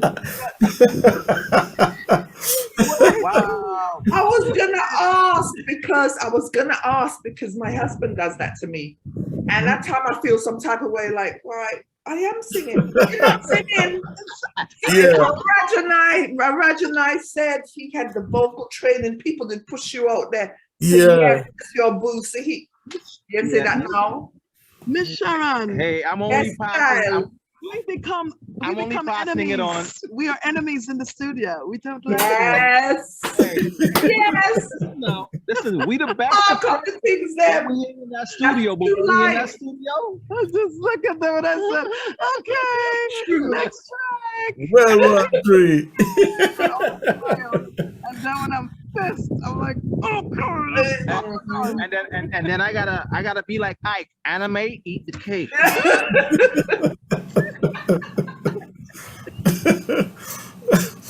Yeah. I am so happy. I am happy that you have to talk about those things, because singing is singing, music is music, it's real life. What's the background like? How you pull yourself out of that? We all have people that's trying to help us in that manner or push us. And for the, if it's coming from a man, it's kind of hard because, I could see that Marcia's a tough, she ain't no simple thing, she on a play thing that. So Marcia is like, why am I going to kill him today? Because I get on the nerves. Getting on my nerve. No, I mean, the ticks at the start of work, but it's a simple thing. Girl. Seeing, that's exactly how I am in the studio. And I'm like, I know. Hey, when it all boils down to it, though, I get it out of her, and she's happy, and I'm happy. Well, I have to say that over the years of hearing you years ago to where you are today, I hear massive amounts of improvement. Yeah. Yeah. Serious thing. Thank you, sir. And I think I've shared those thoughts, outwardly, that, man, this song is off the hook. True. Serious thing. True. True, Rajani. Yes, Raja. Will we applaud you? All right. Okay, look at thank you. No. Take back some of that. Lighter. I may have to take my pin and bust, Oh, nah. Oh my God. She helps me as well. Right. Yes, I'm sure she does, but you have to drop that in there too, because if you say that, you're going to get in trouble. Well, I tell you what. Iron sharpen iron, Yeah. We're gonna get to how you two came together to be this duo, the capital DUO. All right, but I want to come back to Orrahjahni. Over here. I can't believe on this note. The magic duo. Dynamic duo, yes. Yes. But Orrahjahni, share with us, because I want to go back to where you left school. You're now in the USA. You're now singing alone. You're now understanding your mindset. Just take us back to the mindset where you were at mentally and what you wanted your music to convey to the masses. Where were you at again? I saw injustice, and I saw different things being done to my brethren and like people in general, but mainly towards Black people that really bothered me in a way. And like I said, I named myself Orrahjahni, the voice for the voiceless. I wanted to be, I wanted an inlet, an outlet to be able to bring that to the world, so that I can make a change. Okay, this show is about talking about the full 9 yards. So tell me about the full 9 yards. What was our people going through? That's right. Talk up the things, them. Feel free. Feel free. Okay, let's put it like this. I've been here in Florida, in the United States. I've been watching, you see the news, you turn on the news, and you see this one shot, that one killed, officers walk free, that type of stuff going on. And you look at it and go, wow, they're gonna let them get away like that. This system, it's not made for assistance. This is really foul what you see going on, and not just here, but like everywhere. When you see the news, world news, and you see stuff like that going on, people dying, and the culprits getting away because they're either rich or they're, they seem as if they're untouchable. And so I said, if I'm gonna write, I mean, I don't just write about stuff like that. I write about reality culture music, but that there became like a focal point in me writing about in the messages I wanted to convey in order to be that change that I to make that change that I want to see. I have to start it. I started fixing myself and formulating lyrics to be able to bring it over to you where it's not harsh, but you listen to it, love what you're hearing, but also get the message and see if that would change people's minds for them to want to also speak out against that, Right. That it moved me in such a way that I just couldn't sit there and continue to see it go on and on and on and not do anything about it. So that's why I decided to gear my lyrics in different songs that I write about it. Right. So what was the next step in making that a reality? Who were you working with in order to bring that out of you? Right back to the general, Surgeon General. I think Serge is in the building right now. Is that Sergi? I say? I think Sergi is in the building. I see Sergio, Sirgio. Yes. Yeah, man, Sergi, bless up yourself. He's the real general. Yeah, talk to me. He's my business partner also, in the studio, in the music we do here. He built the majority of my tracks for the music I do, and helped to bring out, the vibes I feel with melody and sound. He pushed me a lot. He like how she got pushed. He was one of the people, and still is one of the people, the driving force behind the music I do, right? As well as other producers as well. But he was the main, and still is the main. He's a brother and like a family. His family to me. Right. So he produced a lot of my music. So in terms of the lyrical content, one of the songs that I actually have with me that was absolutely powerful was a song that I had 2 years before the pandemic came in, right? And I want to take you to a song called Red Line. And that song was so prophetic that once the pandemic set in, my mind went automatically to Red Line, a song which I bought on iTunes. This is the song that I had listened to. And I said, wow. Hold on. We have to start it proper, because you're right out here. Yeah. Yes, man. No, stop from telling All right. All right. Take a listen, people. Moses. Moses said to Pharaoh, let my people go. Damn it, if we can't get justice, if we can't have peace, if our children are dying in the streets and there's no redress for our grievances, why the hell should we stay here and continue to live like this and then join an army and go somewhere and fight for the same damn enemy that's doing what he's doing to us? Let my people go. Repatriation is not the answer. This evil is spreading everywhere. Listen. This new world order is like a cancer that's killing your children and they just don't care. They gave us no choice but this revolution. So long we've been out here keeping the peace. They crucify us in different ways, especially by the hands of their police. Them done cross the red line, yo. Them done reach the deadline, yo. Them done reach us long time, yo.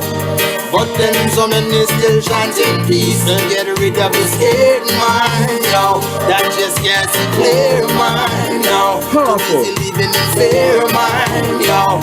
There's so many dying out here in these streets. Black fathers getting gunned down in these streets so that they can achieve what they're looking for. What they want is an uproar in these streets so that they can impose their martial law. What we need is justice for all of the crimes committed against our children in these year times. Equal rights and justice for all of the years of our bloodshed and our tears. Them done cross the red line, yo.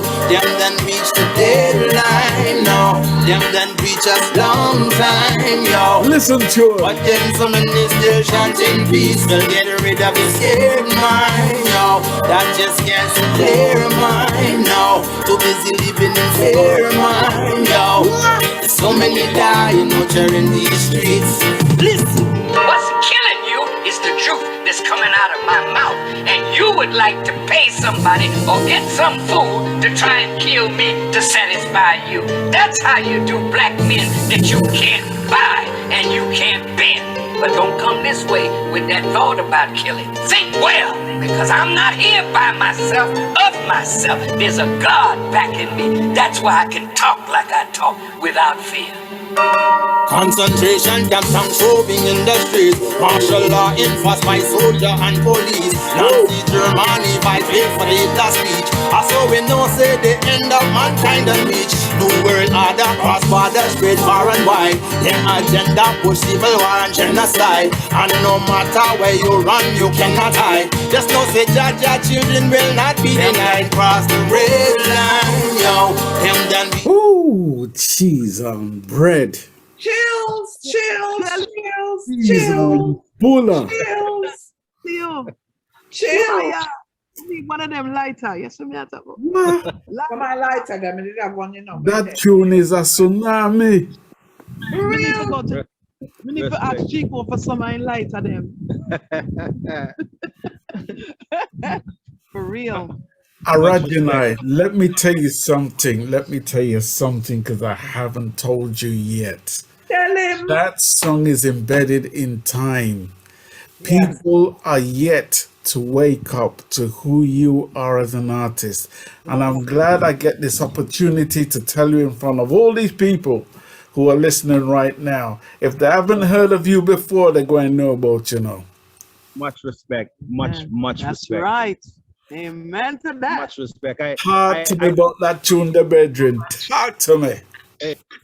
Hey, I appreciate you helping to give me the push that a lot of artists don't get, the push they need, you know, especially artists doing original music. I really appreciate that. 100%. True. You're welcome. Thank you so much, sir. Well, let me tell you this. Talk to me about that. I know you spoke, briefly about that song, but I feel like there's still more burning issues inside you, ready to come out. And you're just sprinkling, just giving us little sprinkles. That song came about after watching, like I said with the news, after watching like black brothers getting shot down and cops walking away clear, getting away scot-free, and it's still going on till today's date. You see brothers get shot down in the street and cops get sent home with pay, and they're like on a vacation, they get away with it. Suspension with pay. Yeah, You ever heard of that? Wow. I'm looking at this go on, and I'm watching this injustice, and it's been going on for a while, and people walk around and act as if this is not happening, like, you know, this doesn't exist, and they're living their lives and going about their lives like it's normal. But it comes to a point when do you say enough is enough, and when do you say no more? Yeah, it has to stop, you know. This type of racial injustice has to stop, and so that was what Red Line was all about. You reached the red line. The point is here now. Stop. It has to stop, you know. Right. Well, thank you, everyone who's in the building right now. Those who've just joined us, bless up yourself. Thank you very much. We have a bit of an echo, but we're just working with it, so forgive us. Let me come back to as we progress on. Let me ask you about Florida, because I've been in Florida and I've lived in Florida for a little while. You guys have looked after me as well, so thank you guys so much. But what is the... You see the sunlight? You see the sun? And you see the sunshine and thing, not true? You try to make me feel bad? Yes. Is it working? It's gloomy down here in the UK. I did right thing you do, you know, but Rain a fall, breeze a blow. Tell him about it. You see it now, right? The sun is shining. We got some clouds now, but that'll go over in a minute. Look at this big grass. Look at the trees are blue. Okay, carry on. Sorry, carry on. Oh gosh. But tell me about the Florida scene, because I'm interested in the Florida scene. And the Florida scene seems more like New York, where it's very click orientated. It's very hard to break out in New York, especially. I see Florida is more like the same thing. What is your view on where you're at in terms of trying to break out? Because you're acknowledged as, you know, some of our greats in our industry, but yet I feel like you're being stranglehold. What I'd say is, as far as original, you see a lot of artists doing cover tunes, doing a lot of cover tunes here. What I would like is a more venues where artists that set up where you push original music, because a lot of artists I see getting noticed here for doing cover songs. I want to see more artists getting noticed for doing their own songs and people supporting them more. That's what I want to see. What is up with that? Why do you have to do a cover song to get recognized? To get recognition. I know. I don't know why it's set up like that for the life of me. But like I said, I'd like to see more artists getting known for their original stuff, because that's how the people who they're singing after got known for their original stuff. You know what I mean? I heard artists out there do cover tunes, but then they're known for their stuff. That's what I want to see. More artists being known and getting seen and being heard, and their stuff being played by DJs on the radio. But it's interesting on that. Just on that a minute. It's been going on for quite a while, and I'm talking about from the ska days to, you know, from even Lovers Rock, going even to Rock Steady. When you hear they playing the Temptations, I'm like, wait a minute, I heard a rendition of that in a reggae. So this has been going on for such a long time, from the 50s into the 60s, and going on for quite a while. Because even some songs that even Bob Marley did, and I've heard they had a rendition.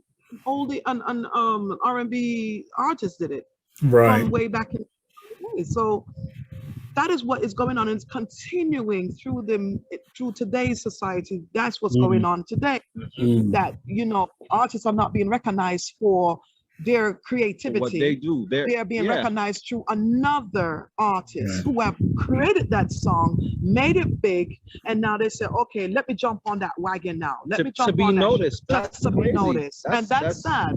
Yeah, it's crazy. And who's got a lot to do with it is radio stations and producers. And I'm being honest with you. They change it. They're the gatekeepers. They can change it. Radio stations have the power to change it, because if they say, look here, from here on, I know Mega lose some followers, but Mega play strictly artists who only play but original tune. And I've met a radio station like that. Owned by somebody, owned by he's a podcast. And I've met him through Facebook, that he plays original tunes. And he told me, if you got cover tunes, ma'am, I can't play it. I only play original tunes. And okay, I'm going to be sending you a couple of my songs. You understand? And I said, please, I welcome it. And sorry to say, that's what's been going on. Mind you, nothing against cover tunes. You know, if that's what you want to do, cool. I want to be known for me, my original stuff. True. So let's come back to where the Grammys are, and I want to talk about that just briefly, and just to get your view, and not just the Grammys, but also the Billboard has taken reggae dancehall off their charts, right? So it's no longer there, and they're now highlighting Afrobeat. Nothing against Afrobeat, because I love Afrobeats as well. What are we doing wrong?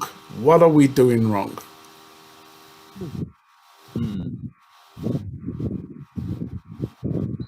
Well, hearing Soldier, and it to me, it doesn't matter who the color of a skin is.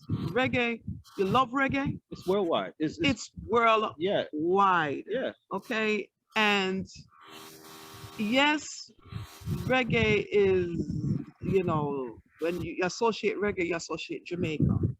I get that. But today's day, when you listen to a radio station in Jamaica, what are you hearing? Dance, right? American music, murder music.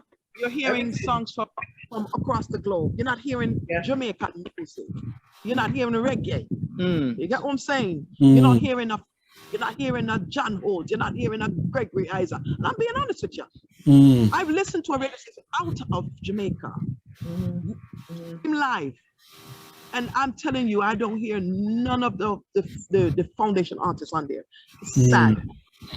And my hats go out to my hat goes off to Soldier for winning Grammy.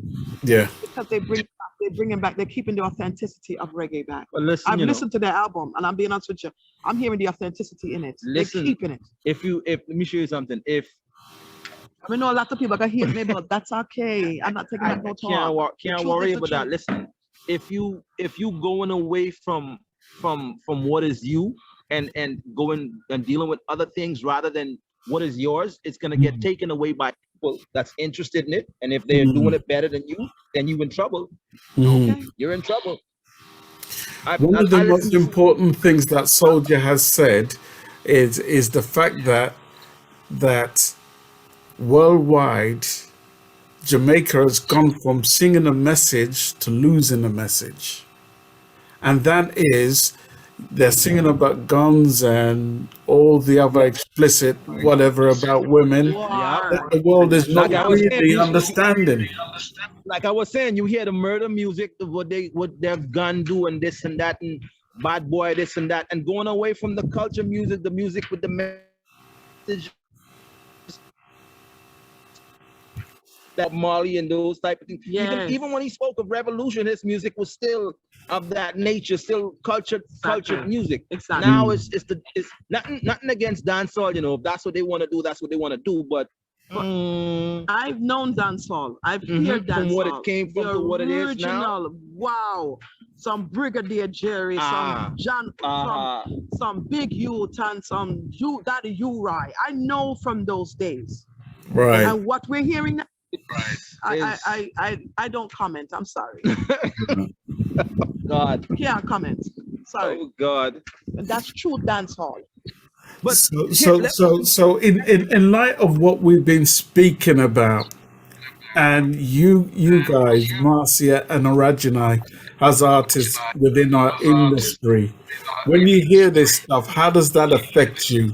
And what do you feel in terms of, do you feel like pressure to uphold the industry? What goes through your mindset? for what I've seen them pushing, the narrative, they're pushing the dancehall. They're pushing like the negative aspects of music as far as those genres. They're pushing that a lot, and taking away what would help you to open your mind, help you to think positive, help you to make the youths think, make people in general think. You know what I mean?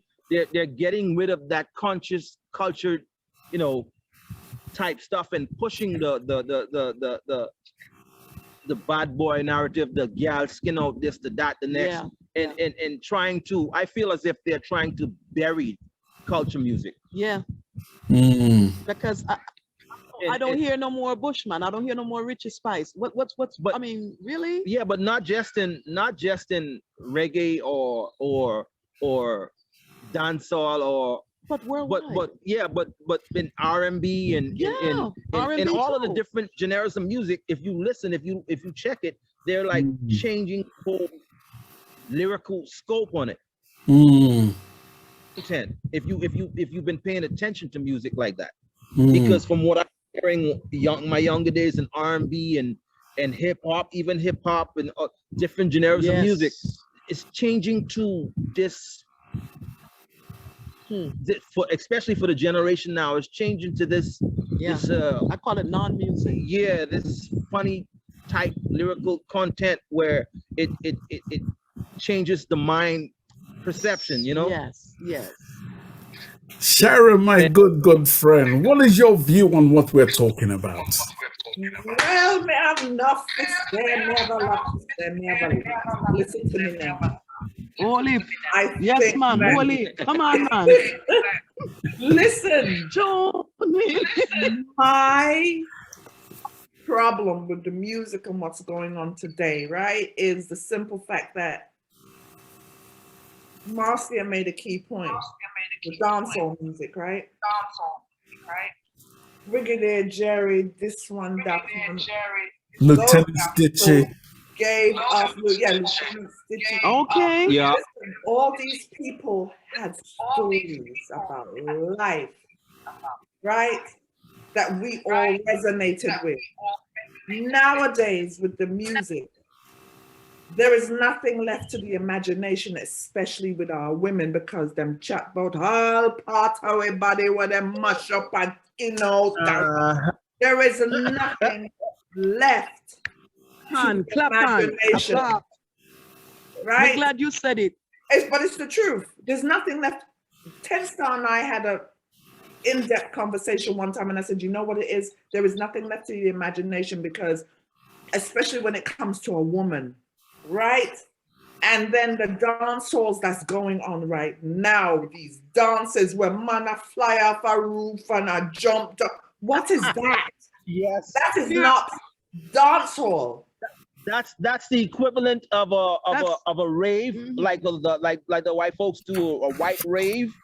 That's the equivalent of it in with black folks. Pure Superman and Pure Spider-Man. Superman and Tarzan want to fly up and swing and something jump. What are we call that? What is that? If we go a movie, we just sit down in the dance hall and watch them fly up a roof. You know, watch them fly from broke them neck. All that. It's just unnecessary. Music. Extreme provocative. It is extreme provocativeness. Again, nothing left to the imagination, right? I feel like, okay, a lot of them young dancehall artists, if you really look, I mean, yes, or whatever music them call, because I do not associate that as dancehall music. I do not. What they are doing, right? You're inciting violence to an extent. Yeah.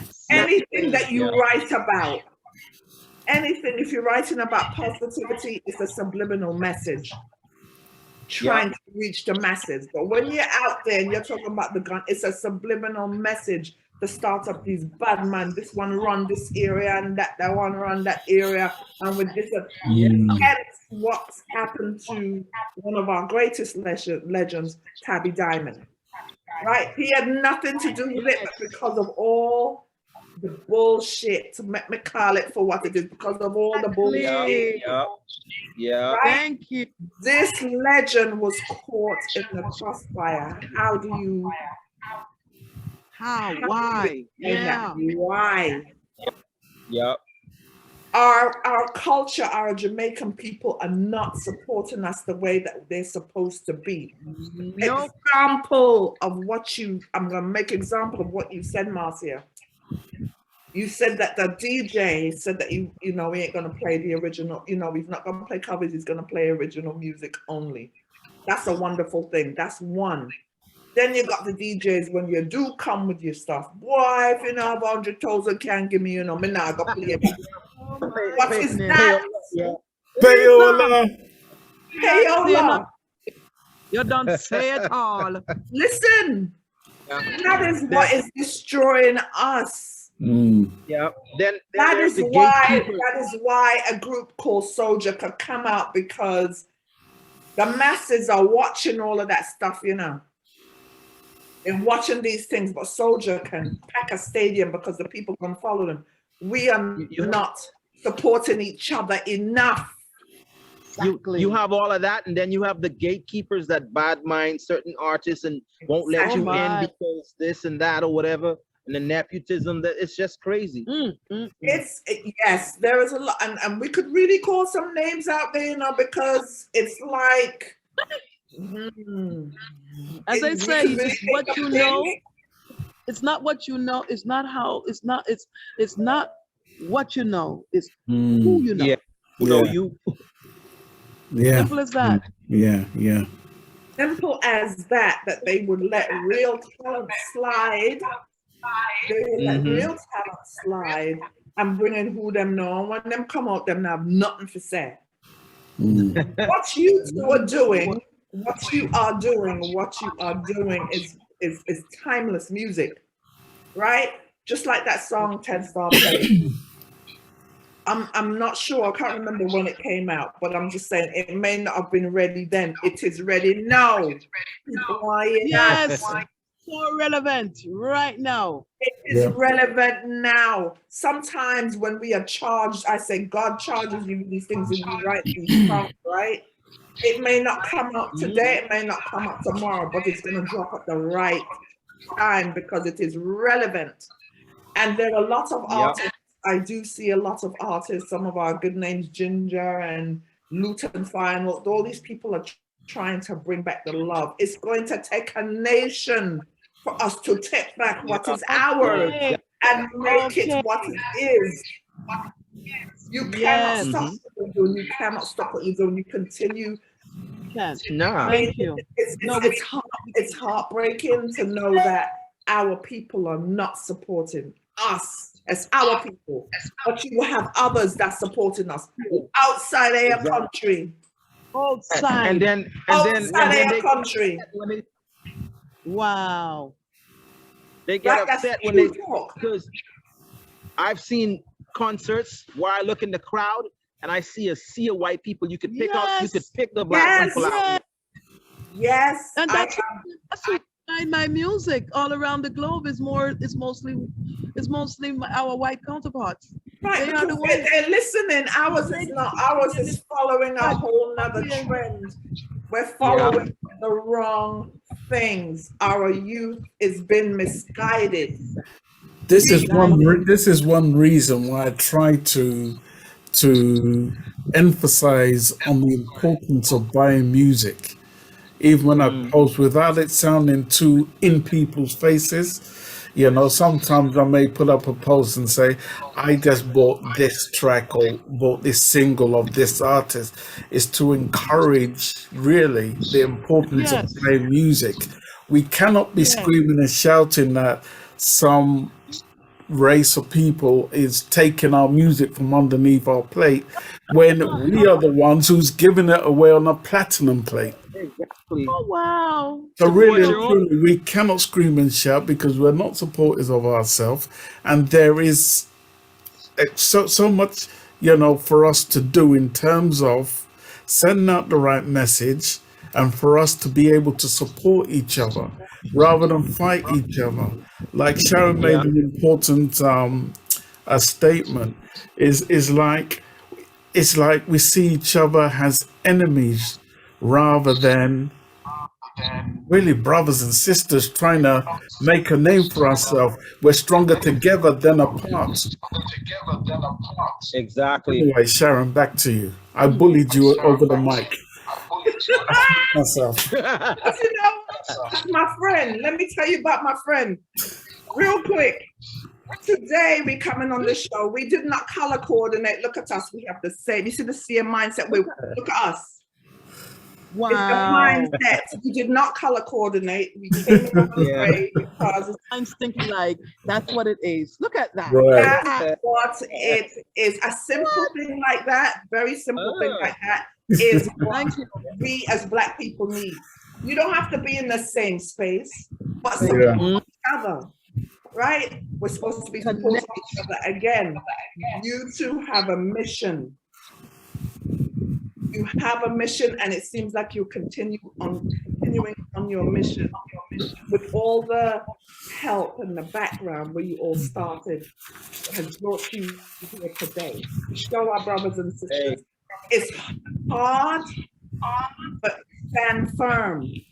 There are a lot of us trying to get together and trying to pull us as a culture back to where it all started, which is the foundation. There is a foundation where it comes from. And it's not, Miss Sharon, it's not only in the music, it's also in the churches. It's so broad. Back in the times that I know of our ancestors, we had unity. Yes. Because we were all fighting for one cause, was to get done. Yeah. Right. And now we're fighting against each other. Right. Divide and rule. The adversary is sitting back and saying, "Oh, I don't have to do another thing. They're doing it for me." Really. And it's not you run from out of the world saying, okay, I'm running from that, and you're going to the churches, and the same thing is happening. Same thing. Church is not even safe. You're right. So what gives? How are we supposed to teach our youths? It's like saying, don't do as I do, but do as I say. Hypocrite, innit? It's that is the sin of the churches nowadays, because I have nieces and nephews in the church, and sometimes you see the little corruption and the little down to how you dress. Yeah. I know God says, "Render your heart, but not your garment," right? But down to the way you dress, there is a respect that is lost on all levels.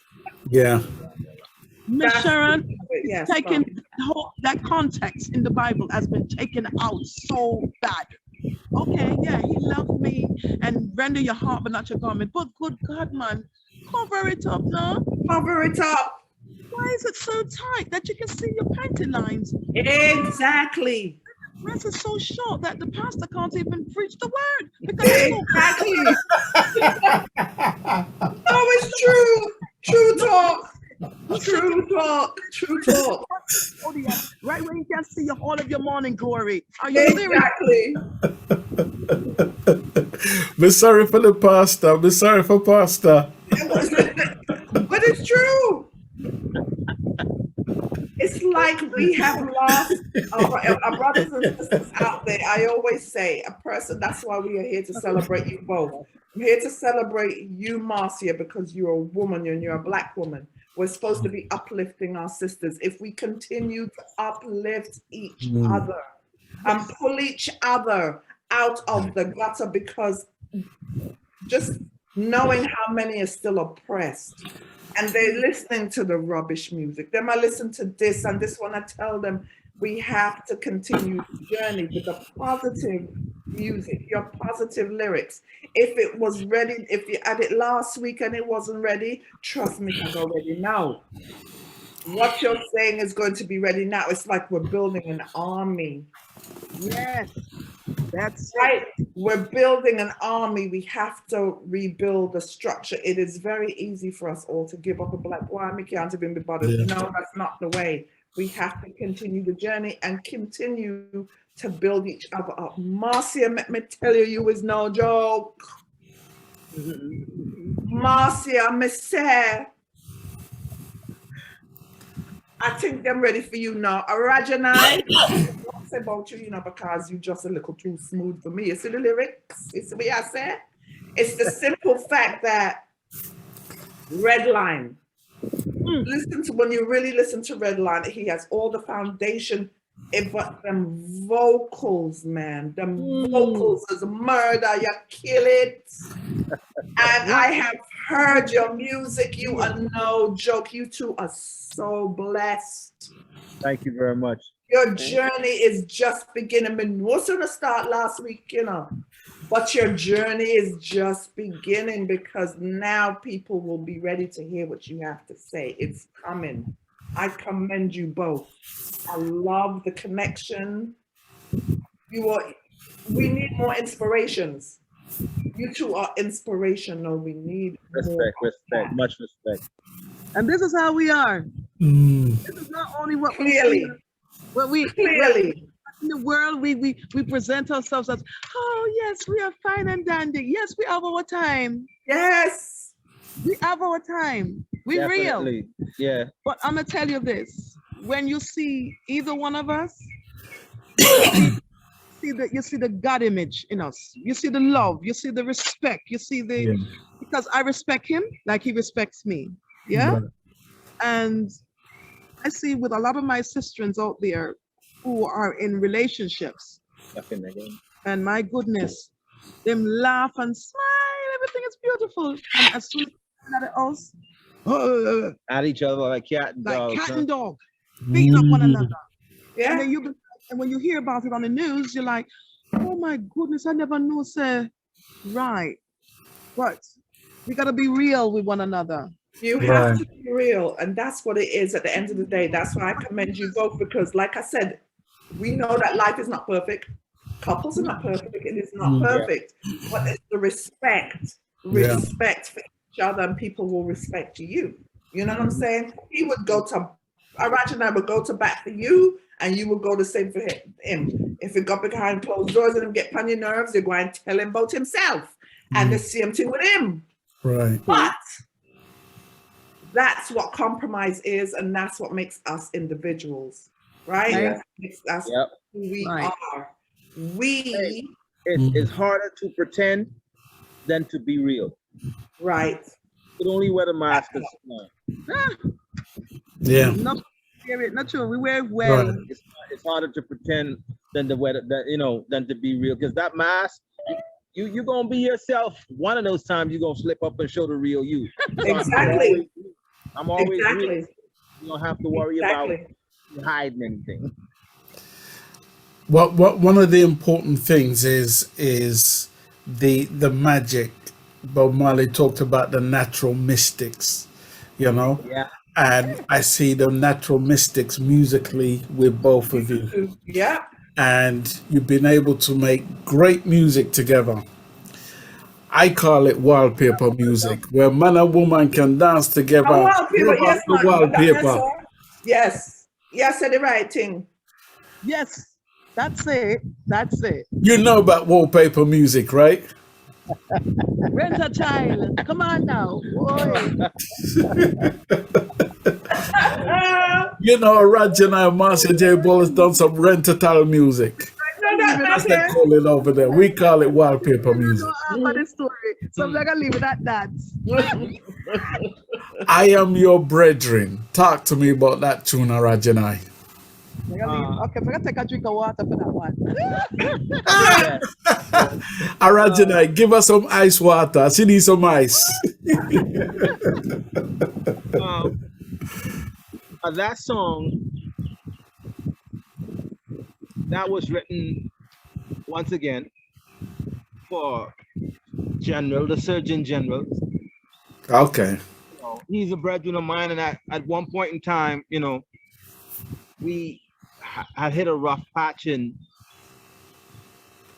I figured rather than just telling him, because he's the type, sometimes some people are stubborn, So I figured rather than just telling him, I'd put it in a song and let him hear it, but then let the world hear it, and also let him know that the world is hearing it. Yeah. Where he get to understand. Listen, I already told you, I got your back. I'm your brethren, no matter what the deal is. Since you can't understand, I'm gonna put it out here like this, and that's how that song came about. Isn't it ironic how many of us need to hear that message? Come here. Yeah. How she got on it is, she she came in the studio, hit me upside the head. Nah, just kidding. With a hammer. and I was about to I was in the process of recording the song, and she heard it, and she said, "Oh, I like to be on that." And that's how after she spoke to my partner while I was in the booth, she deboed the song. Okay. Well, I tell you what, that song again is powerful, because I think many of us can relate to that song. It's like we're living in a society where we're drifting further and further apart from each other. And it's awesome when we can hear a song that tries to encourage us to come back together again. Yeah. As brothers and sisters, whatever the dynamic is, we need to just come together as one, which is why I talk about the fundamentals of our music. That is all part of it. So allow me to just play a couple of bars. I won't play the full song because of time, but I do want to play a few bars. And this is Marcia J Ball and Orrahjahni singing I Am Your Brethren.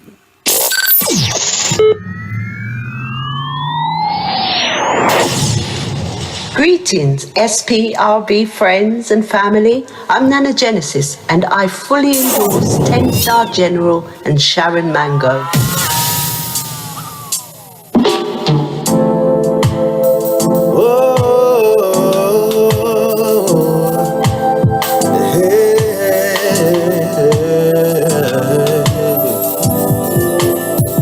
Am I my brother's keeper? Most definitely I am.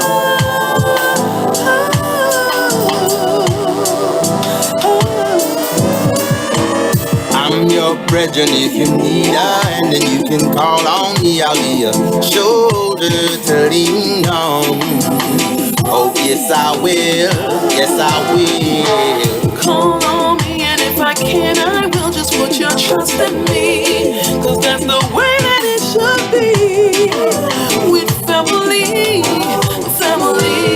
Seems like you can't make up your mind, like you can't read between the lines, like your perception ain't that fine. Just listen, this is what I'm trying to say. I'm here to clear up all your doubts, and I'll be here to catch you when you fall, and I will answer when you call.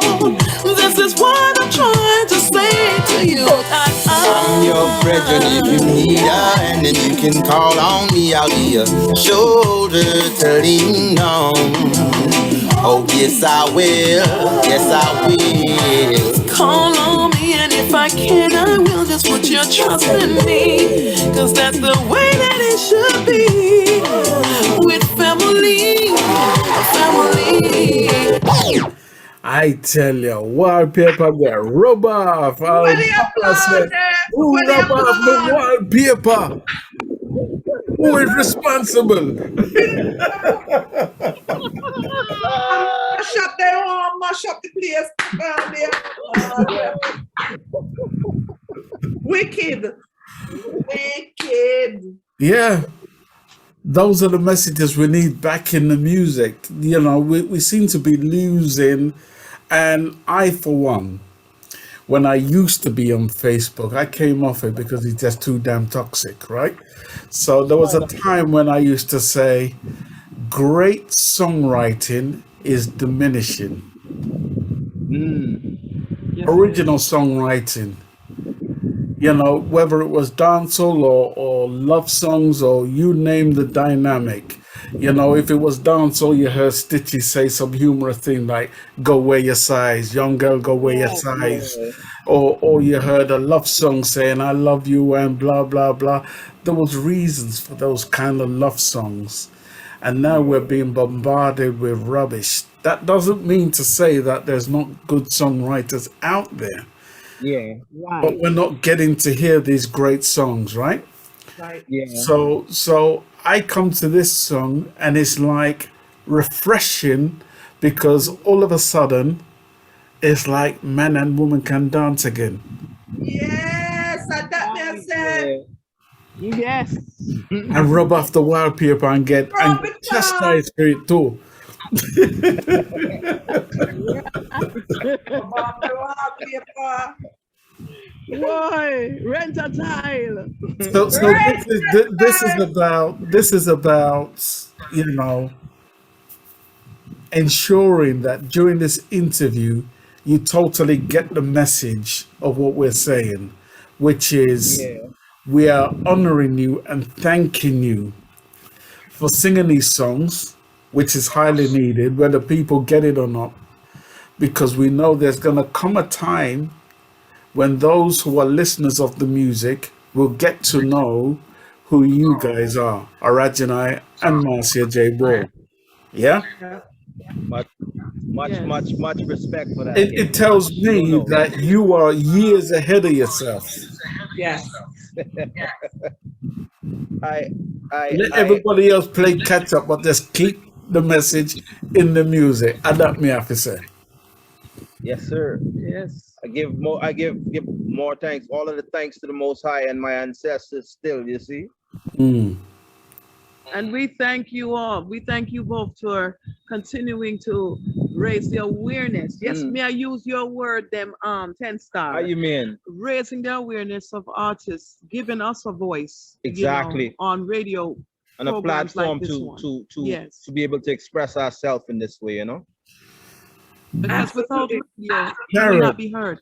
Sharon, tell them, say them a family. Listen, like matter of fact, where are you in Florida? Not related now. Of course, another me I said, where are you in Florida? We're in Plantation right now. Yeah. Plantation. Well, I'm just ask when we reach. Make just ask us when we reach. I'm going to call and say, Sharon's here. We come to see what you're doing. Fort Lauderdale Airport, preferably. And we'll find you. We'll find you from there. Oh yeah, you will. Oh yeah, I go all the time. You know, usually I just go out there, go check family and that. But me go I check family and make sure they're all right and see when I go. Yeah. I want to ask Marcia though. You have a new single. No, it's not new anymore. Can you feel it? And you have Sydney Mills on that. Tell us about that song. Wow. He was introduced. I was told to him from a good friend of mine, Eugene Gray. And Sydney was looking for artists because he was getting ready to put this project together. And he wants a female artist that can, you know, set the place, set it nice. Right. Eugene Gray says, first person I thought of was you, Marcia. I said, wow, really? I mean, I feel honored. Anyway, he said, you know, I came over, we had a little meeting, and I met Mr. Sydney Mills. I said, it's an honor. So yeah, he's a nice guy, I know him. Yeah. And that was when he I don't have an idea of the song, and I played something for him, some rhythm I played. Mm. He said, "Wow, I like this." I said, "Well, it's not been done. It's something I've, that was put together." He says, give me a minute with that. And the minute turned to an hour until when I saw Eugene says, check your email. And when I checked it, and that was the birth of that song. And I said, wow. Wow. It took me a minute to put together the melody with the help of my good friend right there, my partner in crime. Yes. And he says, yeah, I'm feeling this. And there was no time, one thing I know, and I'm going to be honest with you, when it comes to rehearsal, like to rehearse before I go into the studio, I am really bad with that. I feel you on that. I've been rehearsing for years, so I say, no, I'm tired now. We can't just go do it, yes. Yeah, if I'm doing a show, it's different. But if I'm going to go to rehearsal, go into the studio gives me a vibe. So I can sit in the studio and just do half an hour. You know the tune already, Marcia? Yeah, let's do it. What? I think that's one of my strong points. Yes, it's bad practice, yes, because that's money. But at the same time, they're like, why?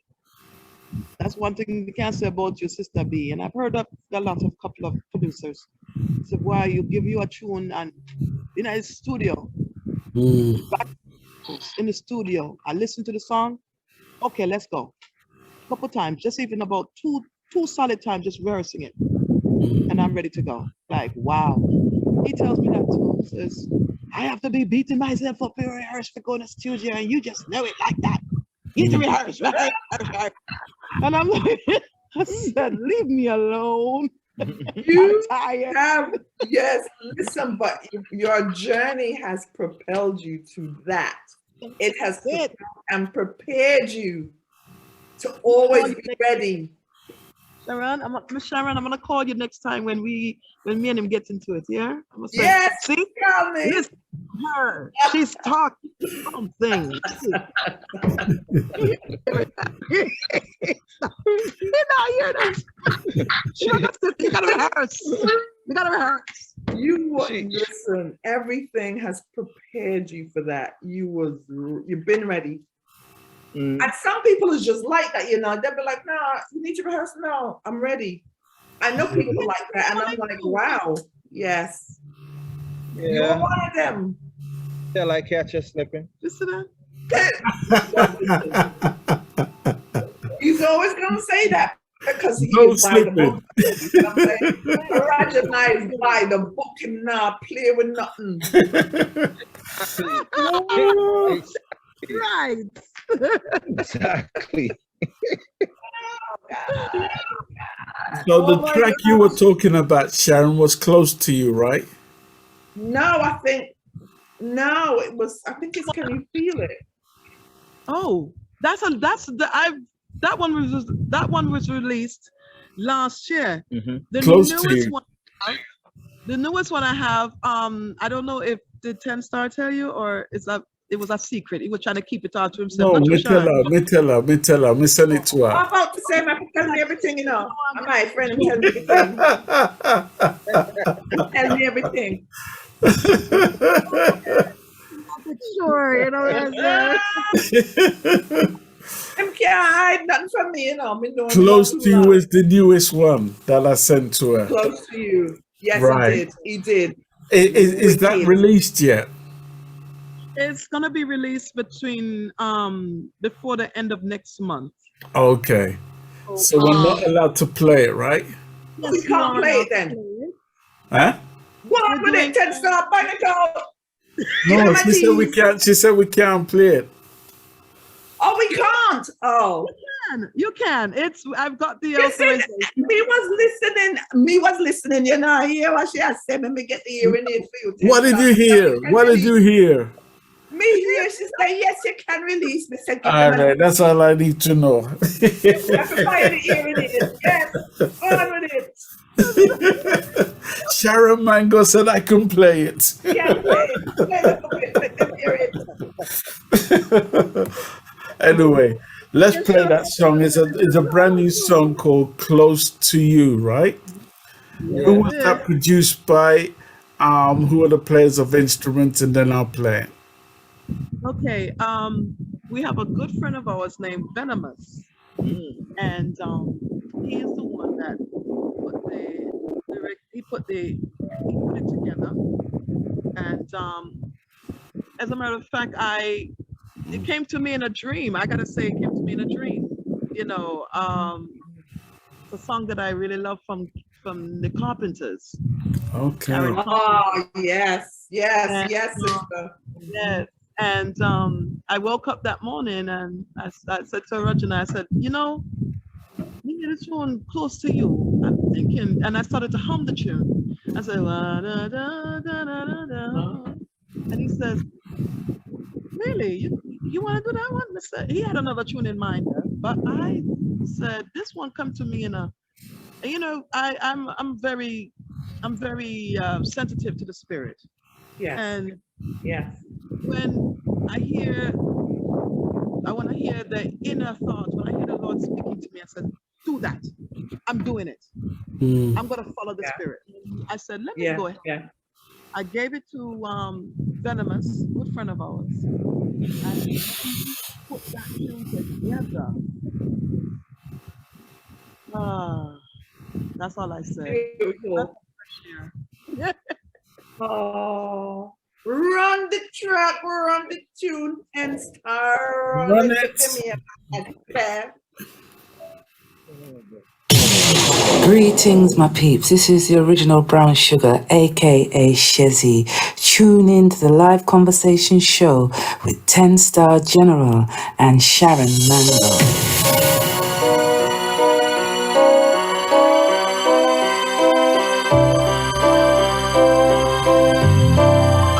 Why do birds suddenly appear every time you are near? Just like me, they long to be close to you. Why do stars fall down from the sky every time you are mine? Just like me, they long to be close to you. The day that you were born, angels got together and decided to create a dream come true. So they sprinkled dust in your hair, a black and starlight in your eyes, a brown. Oh, that is why all the girls in town follow you all around. Just like me, they long to be close to you. Listen, John. Why do birds suddenly appear every time you are near? Just like me, they long to be close to you. On the day that you were born, the angels got together and decided to create a dream come true. So they sprinkled moon dust in your hair, a black and starlight in your eyes, a brown. That is why all the girls in town follow you all around. just like me. They want to be close to you. What a thing, what a thing, what a thing. Marcia J Ball Orrahjahni, bomb down the building. She mash up the place, Mr. Maynard. I nearly run for the fire extinguisher. Fire extinguisher, you know. Right over there, so I'm going to bring it over. Listen, she did it. Did you hear the high notes? You hear the high notes? Yes. You hear it? You sure? Listen. Yes. Listen. Me don't know if I say no. Listen. She mashed it up. And I think it's her whole delivery. She just took it to a place and brought it back.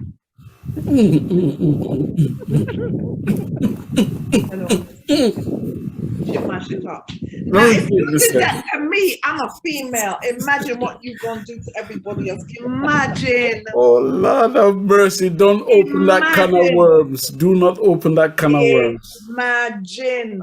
Because I am a fan of many of those artists back in the time. You know, the Carpenters. Especially the Carpenters. Especially, if they, I mean, they are the epitome of excellence when it comes to songwriting. We got to give them that.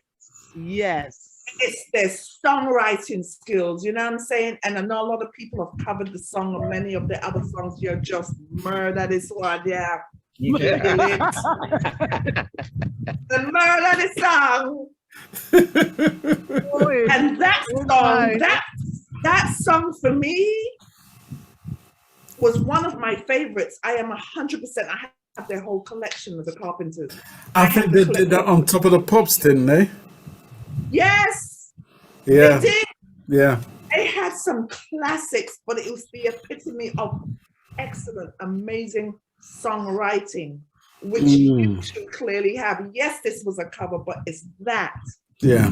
You know what I'm saying? It's that essence right there. Songwriting is so imperative because that song just speaks volumes. And only if someone who knows, who's very spiritually inclined, will understand what I'm saying. That it's like this woman, she don't know me, I don't know her. She passed away sadly. Yes. And I consider her death to be so heart-wrenching. It is for me too. For me too. I mean, it's like I'm seeing this woman in my sleep, and I'm like, why is this woman? Who are you? You don't know me. And the song that was told to me was cover. You know, do my song over. And yes, I can't explain it. It's only someone who is spiritually inclined will understand. Yeah, no, I get it, and that's my whole thing when I speak about the Carpenters. I've had their collection from whatever because I just admired the songwriting. Absolutely, a lot of classics, and it just still moves in your spirit. They are one. The Bee Gees are another. Oh, they were just that group, and I'm like, ooh. But you know what? I'm gonna make a point here. Just like how their music touched us, right? It's the same way our reggae music touched us, like Soldier and so many others. So there is nobody should complain because we were growing up in England, we were brought up with so many genres of music. Yes, we were. Some moved us and some didn't. But people like the Carpenters made you want to write and made you want to sing. Yes. Nothing wrong with that because they're not because they were a white group. It had nothing to do with color. Music sees no color. Music sees no color. I'm sorry. It doesn't see any color, and that is what people need to be concentrating on. It's universal. Music is colorless. And it's colorless. We are going to touch every single body, and people are going to want to do what we do. Just like how we listen to this Carpenters tune here. You wanted that. It Hey. touched your spirit. You had to let it out. You know what's you know what's Love good, right there. you know what's serious about that? Music is colorless and colorful at the same time. Okay. Yes, sir. Yes. Yes, Yes. sir. Yes. It is.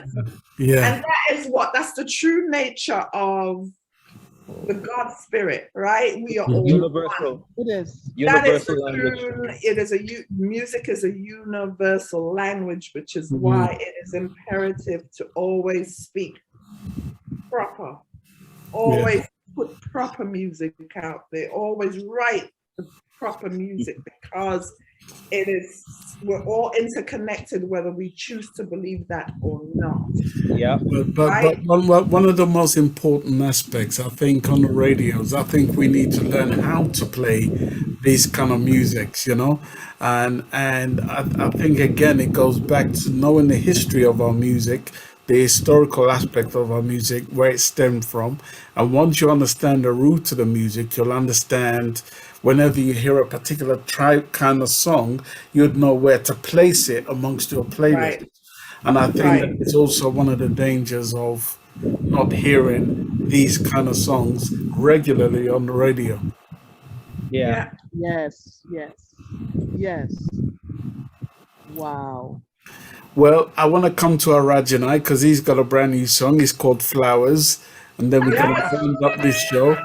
What? I Well, knew it. Let me be quiet. Shh. I knew he was gonna get to that. Raja, you know me, I go play it because I'm a fan from day one. All right. So Yes, sir. I have to say, talk to me about Flowers and then I'm going to play it. A lot of people I've had people pass in my life, transition from small young age, and at this age now and before, and I see people, they tend to want to go to the graveyard and take flowers, because my wife, God rest her soul, my oldest son's mother passed, and her mother, his grandmother, my son, Mm-hmm. she has this thing when she's in Florida, she go to the graveyard and take flowers, or she is not living here, she's living in Maryland, she'd have us go to the graveyard and take flowers and go there and put up flowers and all of this. They change the flowers or whatever on the mausoleum stone where they have the place you put your flowers. Yeah. And I pass by the graveyards and see people in there putting flowers there. I'm thinking to myself, why didn't you just do this do these nice things while the people were here? Because the dead don't really, they don't care what you do at where you rest their house that's gonna rot away anyway. Yeah, it's just a memory. I understand the memory, but it would have been a even more fond memory if you did it while they were alive. While they were alive, yeah, right. You do things. Well, for you people. got some people who are doing that. Yeah, you got people that business with you until you're dead. Exactly. You deal with the people while they're here. Do it for them now. So Right. when they transition, you would remember the fun times that would stick that way in your head. You know what I'm saying? And I watch as I said, nah, you know what? They keep bringing flowers for the dead. Why? I understand it's kind of tradition or whatever, but wouldn't it be better if you did it while they were still here? Yeah. Yeah. And I guess that's something that we all have to learn the hard way, Yeah. And you talk about something which emphasized for me, it speaks loudly about, using the gift that God gave each and every one of us, which is the power and the gift of forgiveness. Yep. Because we can't forgive a person while they're still here on earth and in the land of the living, then at some point it's going to come back and haunt you. The reason why you forgive is to take the burden off you as an individual. You understand? Yes. And you take the burden of you and the weight of you, and then you're able to be free and to be able to move forward in your life you know, without that pressure and the burden on your shoulders, you That's know. why I said I want my flowers while I'm still alive. Give it to me then. Yeah. And you are the 20-star general. Remember that. 20, you know, 20 star. You hear that? Hear that? You hear that? What? When I even say 15, you know, we say 20. Yo, sir. Yo, sir. Respecting. Hey, listen to me, you know. Much respecting. I have to say, this song Flowers needs to be heard in its entirety. I'm not going to play half of it. I'm playing the whole song. Yeah. And then we're going to go into Sharon. As soon as this song finish, I'm going to let you have the last word, and then you're going to take it to the audience. Anybody has anything to say, now is their time to say it. After this song. Flowers, flowers, flowers, flowers, flowers, flowers, flowers. They keep bringing flowers for the dead. I get that. Flowers, flowers, flowers, flowers, flowers, flowers, flowers. They keep bringing flowers for the dead. Hold on there. And the 10-star general, I drop them bomb there. Please, general. Please. They keep bringing flowers for the dead. Listen to I hear just what they're saying. Constantly they're praying. Meanwhile they keep bringing flowers for the dead. Don't know what they're doing. Always they're pursuing. Consciously they're brewing evil thoughts up in their heads. Not long before the reapers come calling to collect on that favor. Nothing's gonna save ya. Then your time quickly runs out when they all pull their guns out. Whether drunk or you're sober, it'll all just be over. Not long before the judgment come for the whole of them round, yeah. Me I tell you. And the pressure just won't ease off. Broken promises you've never kept, mankind. For all of the damages you've done to me and mine. You can save that story for the radio.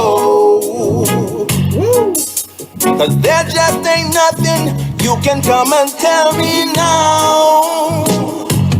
They keep bringing all those flowers for the dead, mixed up in the head. The dead don't really give a damn about it then. So why do we pretend? I guess that's their way of honoring the dead. What about the living instead? I want all my flowers while I'm still alive. Give it to me then. Overall, there ain't no hiding place for all of you savages that's fallen from grace.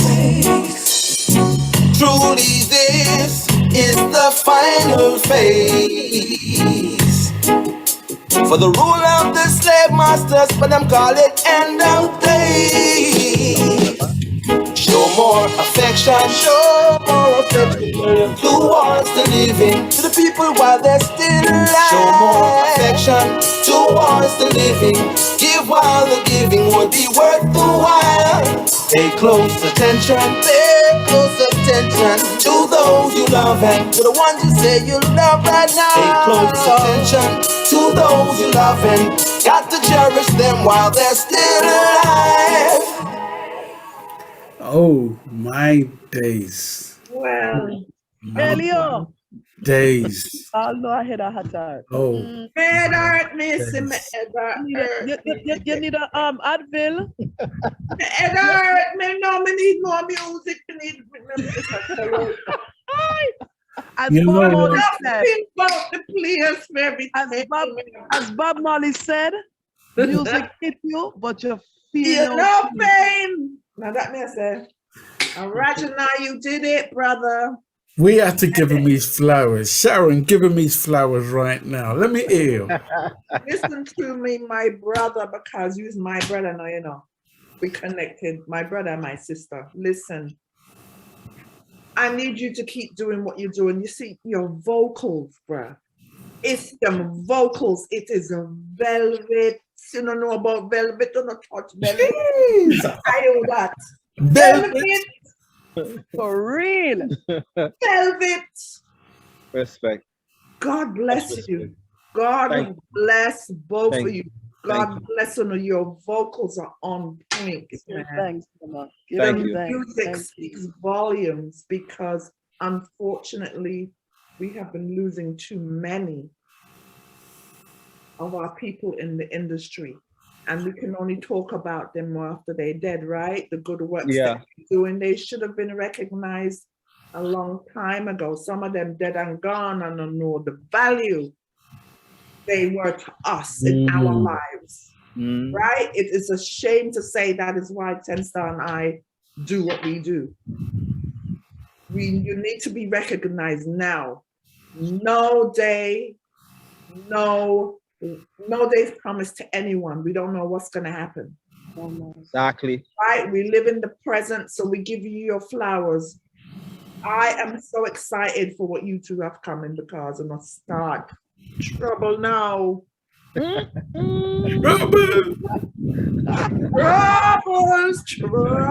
on the started. And as a couple, as a unit, just exponentially, man, it's just gonna bust out, man. Yeah, I got a bazooka. I have a bazooka. Bust out, man. It's the level of respect I have for what you're doing. It is truly amazing. Your backgrounds are so different but the same. You know what I mean? And knowing that you come together and you're doing such positive music, you're pushing through. And I wish you both well. Thank you. Because people are ready to hear what the artist said. Continue the support of each other because you need each other. Continue that love and support. Even when if we get off the air and then piss you off and you go home, you want to lick him. That's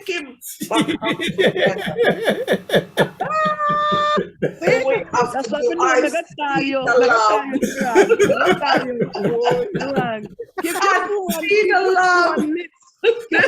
And please, for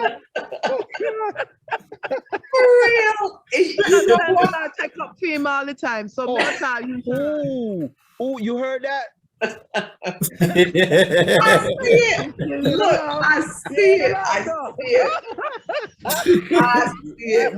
Man, I see it. But you guys, it was such an honor to have you on today. I honestly and sincerely hope you guys had fun because we had so much fun. The pleasure is ours, and we love it. We love it. We love this so much.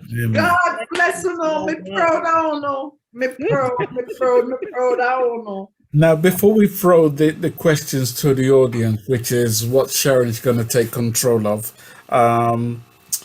let me come to a song. I'm going to play half of it. We can't play all of it. However, it's a song called Love Song. Remind me, is Sydney Mills the producer of this one? No. No. This is produced by my brother, Nico. Okay. Tell us about that song. I'm going to play half of it, and then Sharon's going to take over and end the show. Okay. My brother was the one that he brought up it. Well, he creates beats all the time, and he's coming from a wide spectrum when it comes to music ability. He's coming from an R&B background. Mm-hmm. He was with they hired him. Polygram Records hired him to just create beats. It was just him and his partner, and he got a nice break there.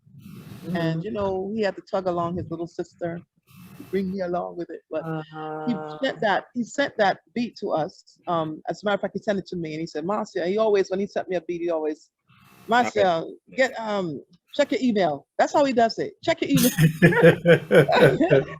And I'm like, okay, all right, what, another song again? So when I checked it, I immediately says, Raja, listen to this. And he listened to it and he's like, and he started coming with a melody. I'm like, what? I said, you live, eat, and you do the other thing, melody. You just come up in the middle of the night, he starts singing a melody and he grabs his phone, he starts recording the melody. That's how he does it. So that's what he heard it and he says, oh, let me do something. And that's how Another Love Song was birthed. Oh, wow. Yeah. And your brother Nico is the producer, right?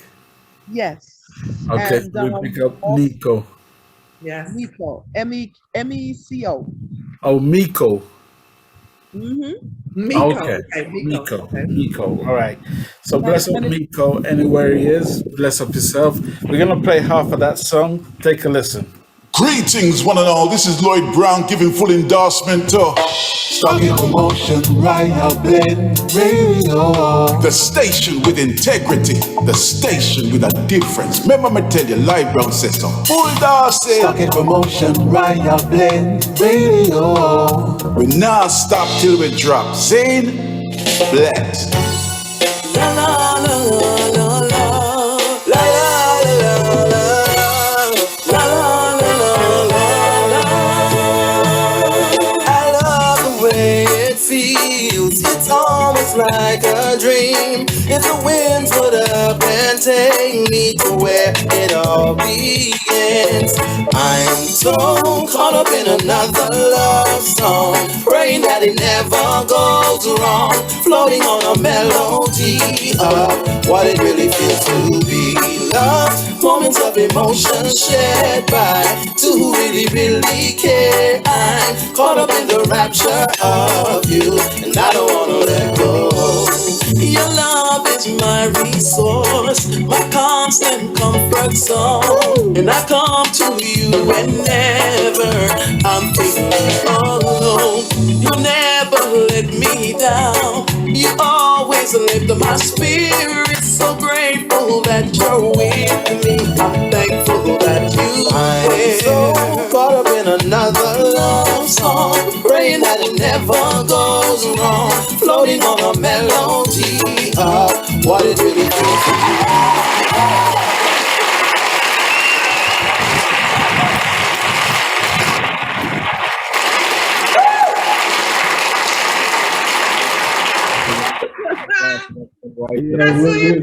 Yeah, man, we are get bad round. That's all right now. That was good, 10 Star. I love it. That was a good one. Sharon, do your thing, girl. Do your thing. Blessings again to you beautiful people, Marcia J Ball Orrahjahni. Blessings, blessings, blessings. We're going to open up the floor now to, we have a good few people still logged on. If there's anybody in this group that would like to ask Marcia Orrahjahni any questions, please do so now. I'm fast on the button, you know. DJ Maestro, I'm fast on the button. You know. DJ Maestro, oh, love him. He was fast, man. Yes, I was really quick there. Do you know what? Before I start, 30 minutes ago, I just purchased that tune. Yeah. Oh, wow. I just bought that tune on iTunes.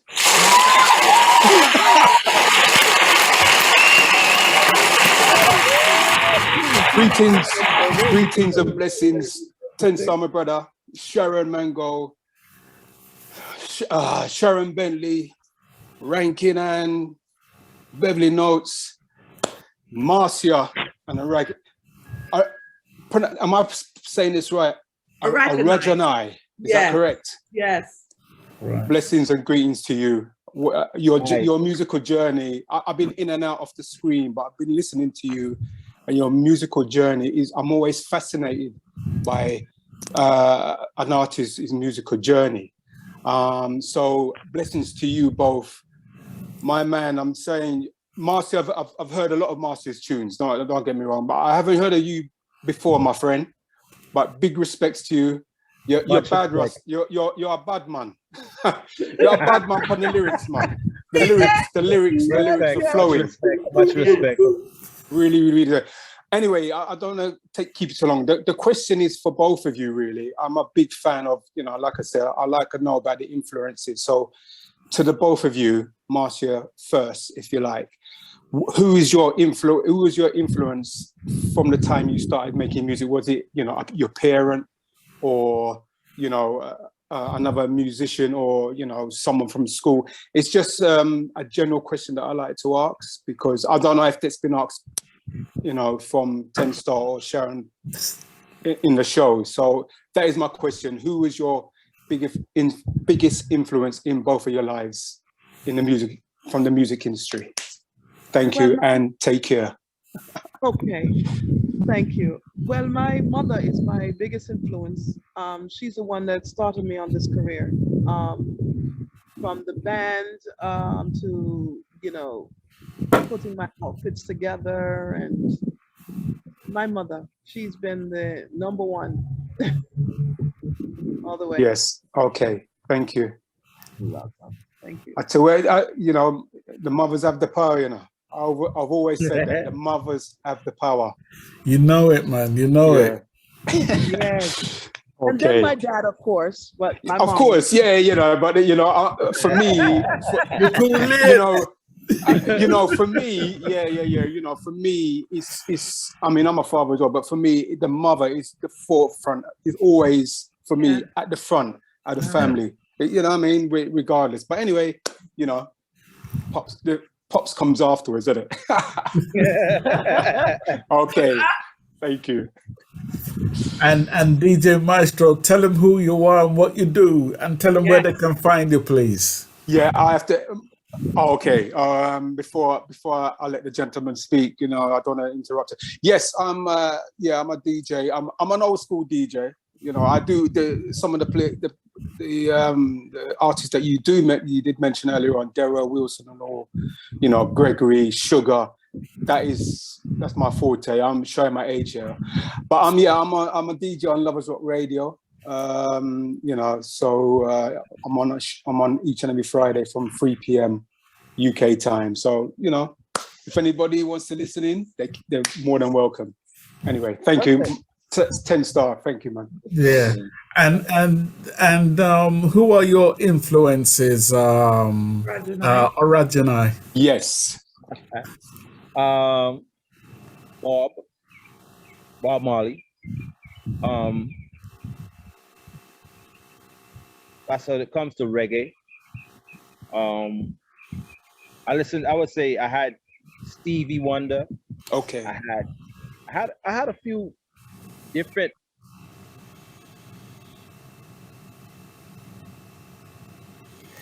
Okay, we lost the audio. Yeah. Say that one more time. We lost the audio. Yeah, I said Bob and Stevie Wonder, didn't you? Yeah. That's cool. Yeah. Can you hear me, Orrahjahni? Yeah, I can hear you. Okay, yeah. So we got as far as Stevie Wonder, and who else? I said Bob. I said Stevie Wonder. I had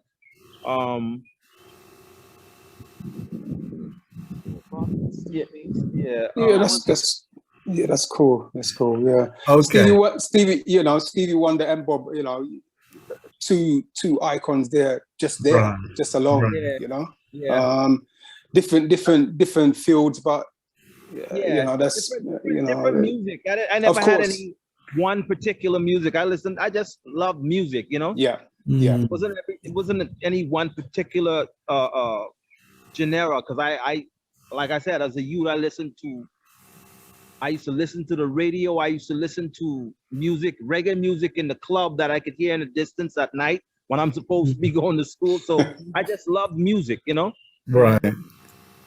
Music is the spice of life, as far as I'm concerned, Yeah. Heart, the heartbeat of our soul and our minds. I couldn't just narrow it down to one. Of course. Yeah.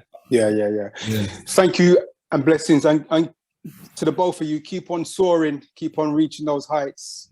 Much respect. We want you guys to keep on making the music, because what you were saying earlier on about where the music is going, we need to keep it in the forefront.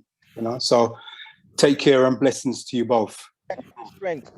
Much Thank you, DJ Maestro. God bless you, bro. DJ Maestro. Anybody else? Appreciate it. Love it. Anybody else would Anybody like else? to ask DJ, I mean, would like to ask Orrahjahni or Marcia J Ball a question? Anybody else? Now is the time to do so. We're ranking on there. Ranking on where you is. Ranking on is you out there? of function, I think. But if there's no one else, we just want to thank Orrahjahni and Marcia J Ball for coming on to the show. It's been an absolute blessing. We give everyone the opportunity to ask a question if they have one.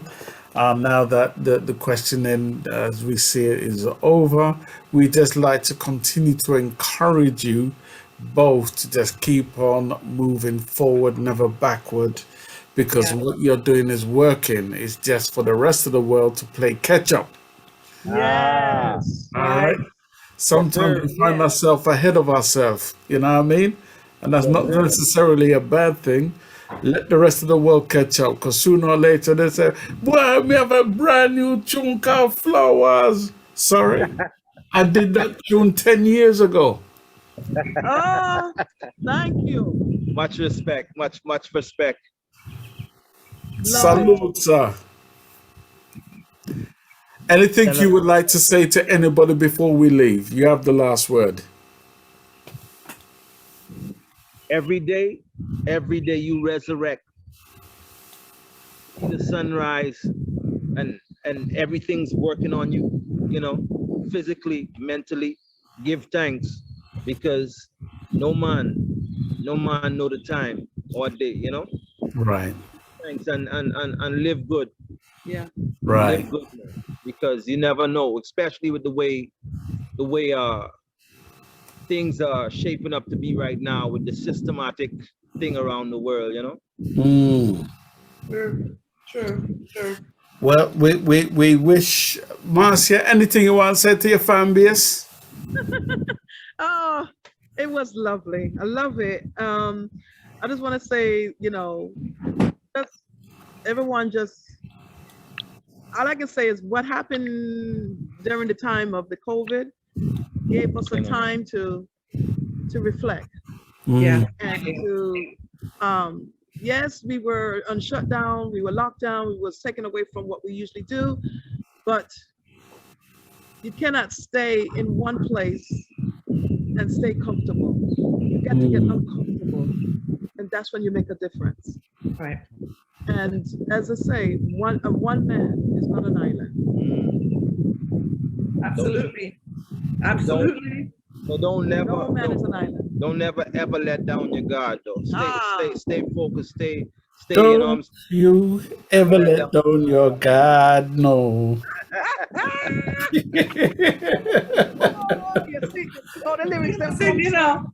I'm on top of the game. There is no way I'm dropping the flag. No way. No, you're so right.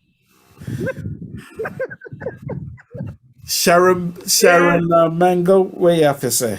Well, all I'm gonna say is we're gonna keep the links. Definitely keep the links. And I'm telling you right now, when I'm coming out there, when I tell you something, I'm going calling, I say, you know me is here.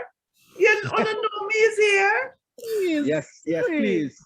You guys are a joy to be around. I mean, this much I can see, and I think that with that love that you guys got going on with your music and everything, we're here to spread it to the world. You know what I'm saying?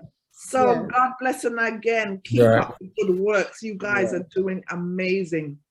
McGuire Orrahjahni, Mr. Velvet, take care of yourself. Your name is Mr. Velvet. And to the Queen, listen, child. God bless you both. God bless you both. Thank you. Thank you for being on our show. We appreciate you. Again, we hope you had a great time. And again, we'll keep the links and always let us know when you got some new drops, because I don't know enough to come back, you know. Most definitely. And before I get beat up, I like to send a shout out to my manager who has been with me for past 11, 12 years, Conroy. Big Yeah. up, and you know, I've got a slew of people. I like to just say thank you for your support, from my photographer to my stylist to producers out there. I want to say thank you. Same here. Thank you for keeping up with the journey and putting up sometimes with my mess, and you know, all that goes with it too. It comes with the territory. That's what it is. Because you know, sometimes I'm Marcia Ball and sometimes I'm Marcia J Ball, and they know how I Yeah, Marcia. now, you know the different personalities. Yes. Well, I tell you what, we're gonna end the show with two songs. One is by Marcia J Ball called Wishing, and that is by Sydney Mills, right? Yes. Okay. And This one, wishing is from Danny Breckenridge. Danny Breckenridge, okay. Yes, with that's the Ken Booth and Friends album. Okay. Yeah. And then we're gonna play Orrahjahni's Never Let Down Your Guard. All right. Yes. See that? Yes, man.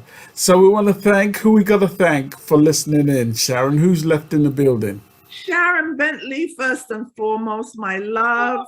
Sharon, thank you so much. Number one. Yes. And Sharon Bentley, we're going to talk after the show. Ansel, DJ Maestro, Evelyn Germain. Thank you guys for your support, especially DJ Maestro, because he's always reposting when we post. Thank you so very much for supporting us. Can I see anybody else? I see Images, Candyman. I wonder if that's Candyman. Wait, Candyman has a brand new song. It is murderous. Maybe on my next show, I'm going to play that Candyman song because he's just come out of the studio. Oh my God, this tune is off the chain. Wait, Candyman, is that our Candyman though? I wonder if it's Candyman. But I told him to tune in today, but I don't know if it's him, right? But anyway, maybe during the next show I'll bust it on the airwaves. You know what I mean? Yeah, we definitely will. Yeah, we'll bust it. But in the meantime, between time, bless up Candyman and Sergio in the building as well. Sergio. Yes. All right. So yes. General. So here we go with the first tune, Marcia J Ball.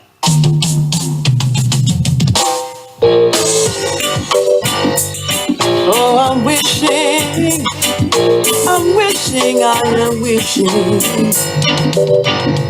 Oh, I'm wishing that things could be different.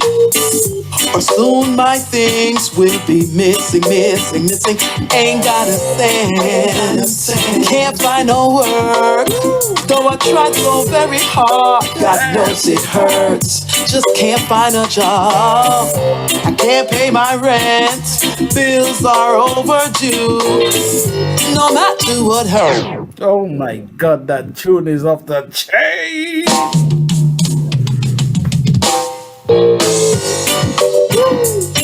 Oh, I'm wishing, I am wishing. Oh, I'm wishing that things could be different. Or soon my things will be missing. Ain't got a cent, can't find no work. Though I tried so very hard, God knows it hurts. Just can't find a job. I can't pay my rent, bills are overdue.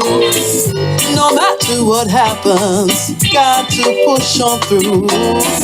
I'm willing to work for the things that I want and need. I'm up and running, I'm ready to proceed. But life throws you lemons, so you make lemonade. Life throws you curves, you gotta know how to swerve. So I'm wishing that things could be different. Right now what's saving is missing. I ain't got a cent, I can't find no work. Though I tried so very hard, God knows it hurts. Gotta get a job. Can't pay the rent. Bills are overdue. But no matter what happens, I've got to push on through. Reaching out to judge your children all across the world, no. Lighter, lighter. Never, never, ever let down your guard, no. Don't you ever let down your guard. And no matter what the heathen say, don't you ever let down your guard. Reaching out to judge. And the 10-star general, I drop them bomb there. Please, General. Please. Ever, never, ever let down your guard. No. Don't you ever let down your guard. And no matter what the heathen say, don't you ever let down your guard. Stop living your life the Babylonian way. Don't you ever let down your guard. We want know the heathens like every day. Don't you ever let down your guard. No. Living your eyes in hypocrisy, matters, hypocrisy root, but overshadowing the truth. Fighting this battle mentally and physically. Segregation keeps us from rallying the truth. Look all around you, there's a war going on. It's how the rich oppress the poor, and this I just cannot ignore. Press for the mark and keep your eyes on the goal. It is inevitable that we regain full control. And don't you never let down your guard. And no matter what the heathen say, don't you ever let down your guard. Stop living your life the Babylonian way. Well, that's all, folks. That's my line. Step aside, babe. Let a star do this. That's all. That's all, folks. Can I go home now? I'm 10-star General from Stockade Promotions, and I'm out of here.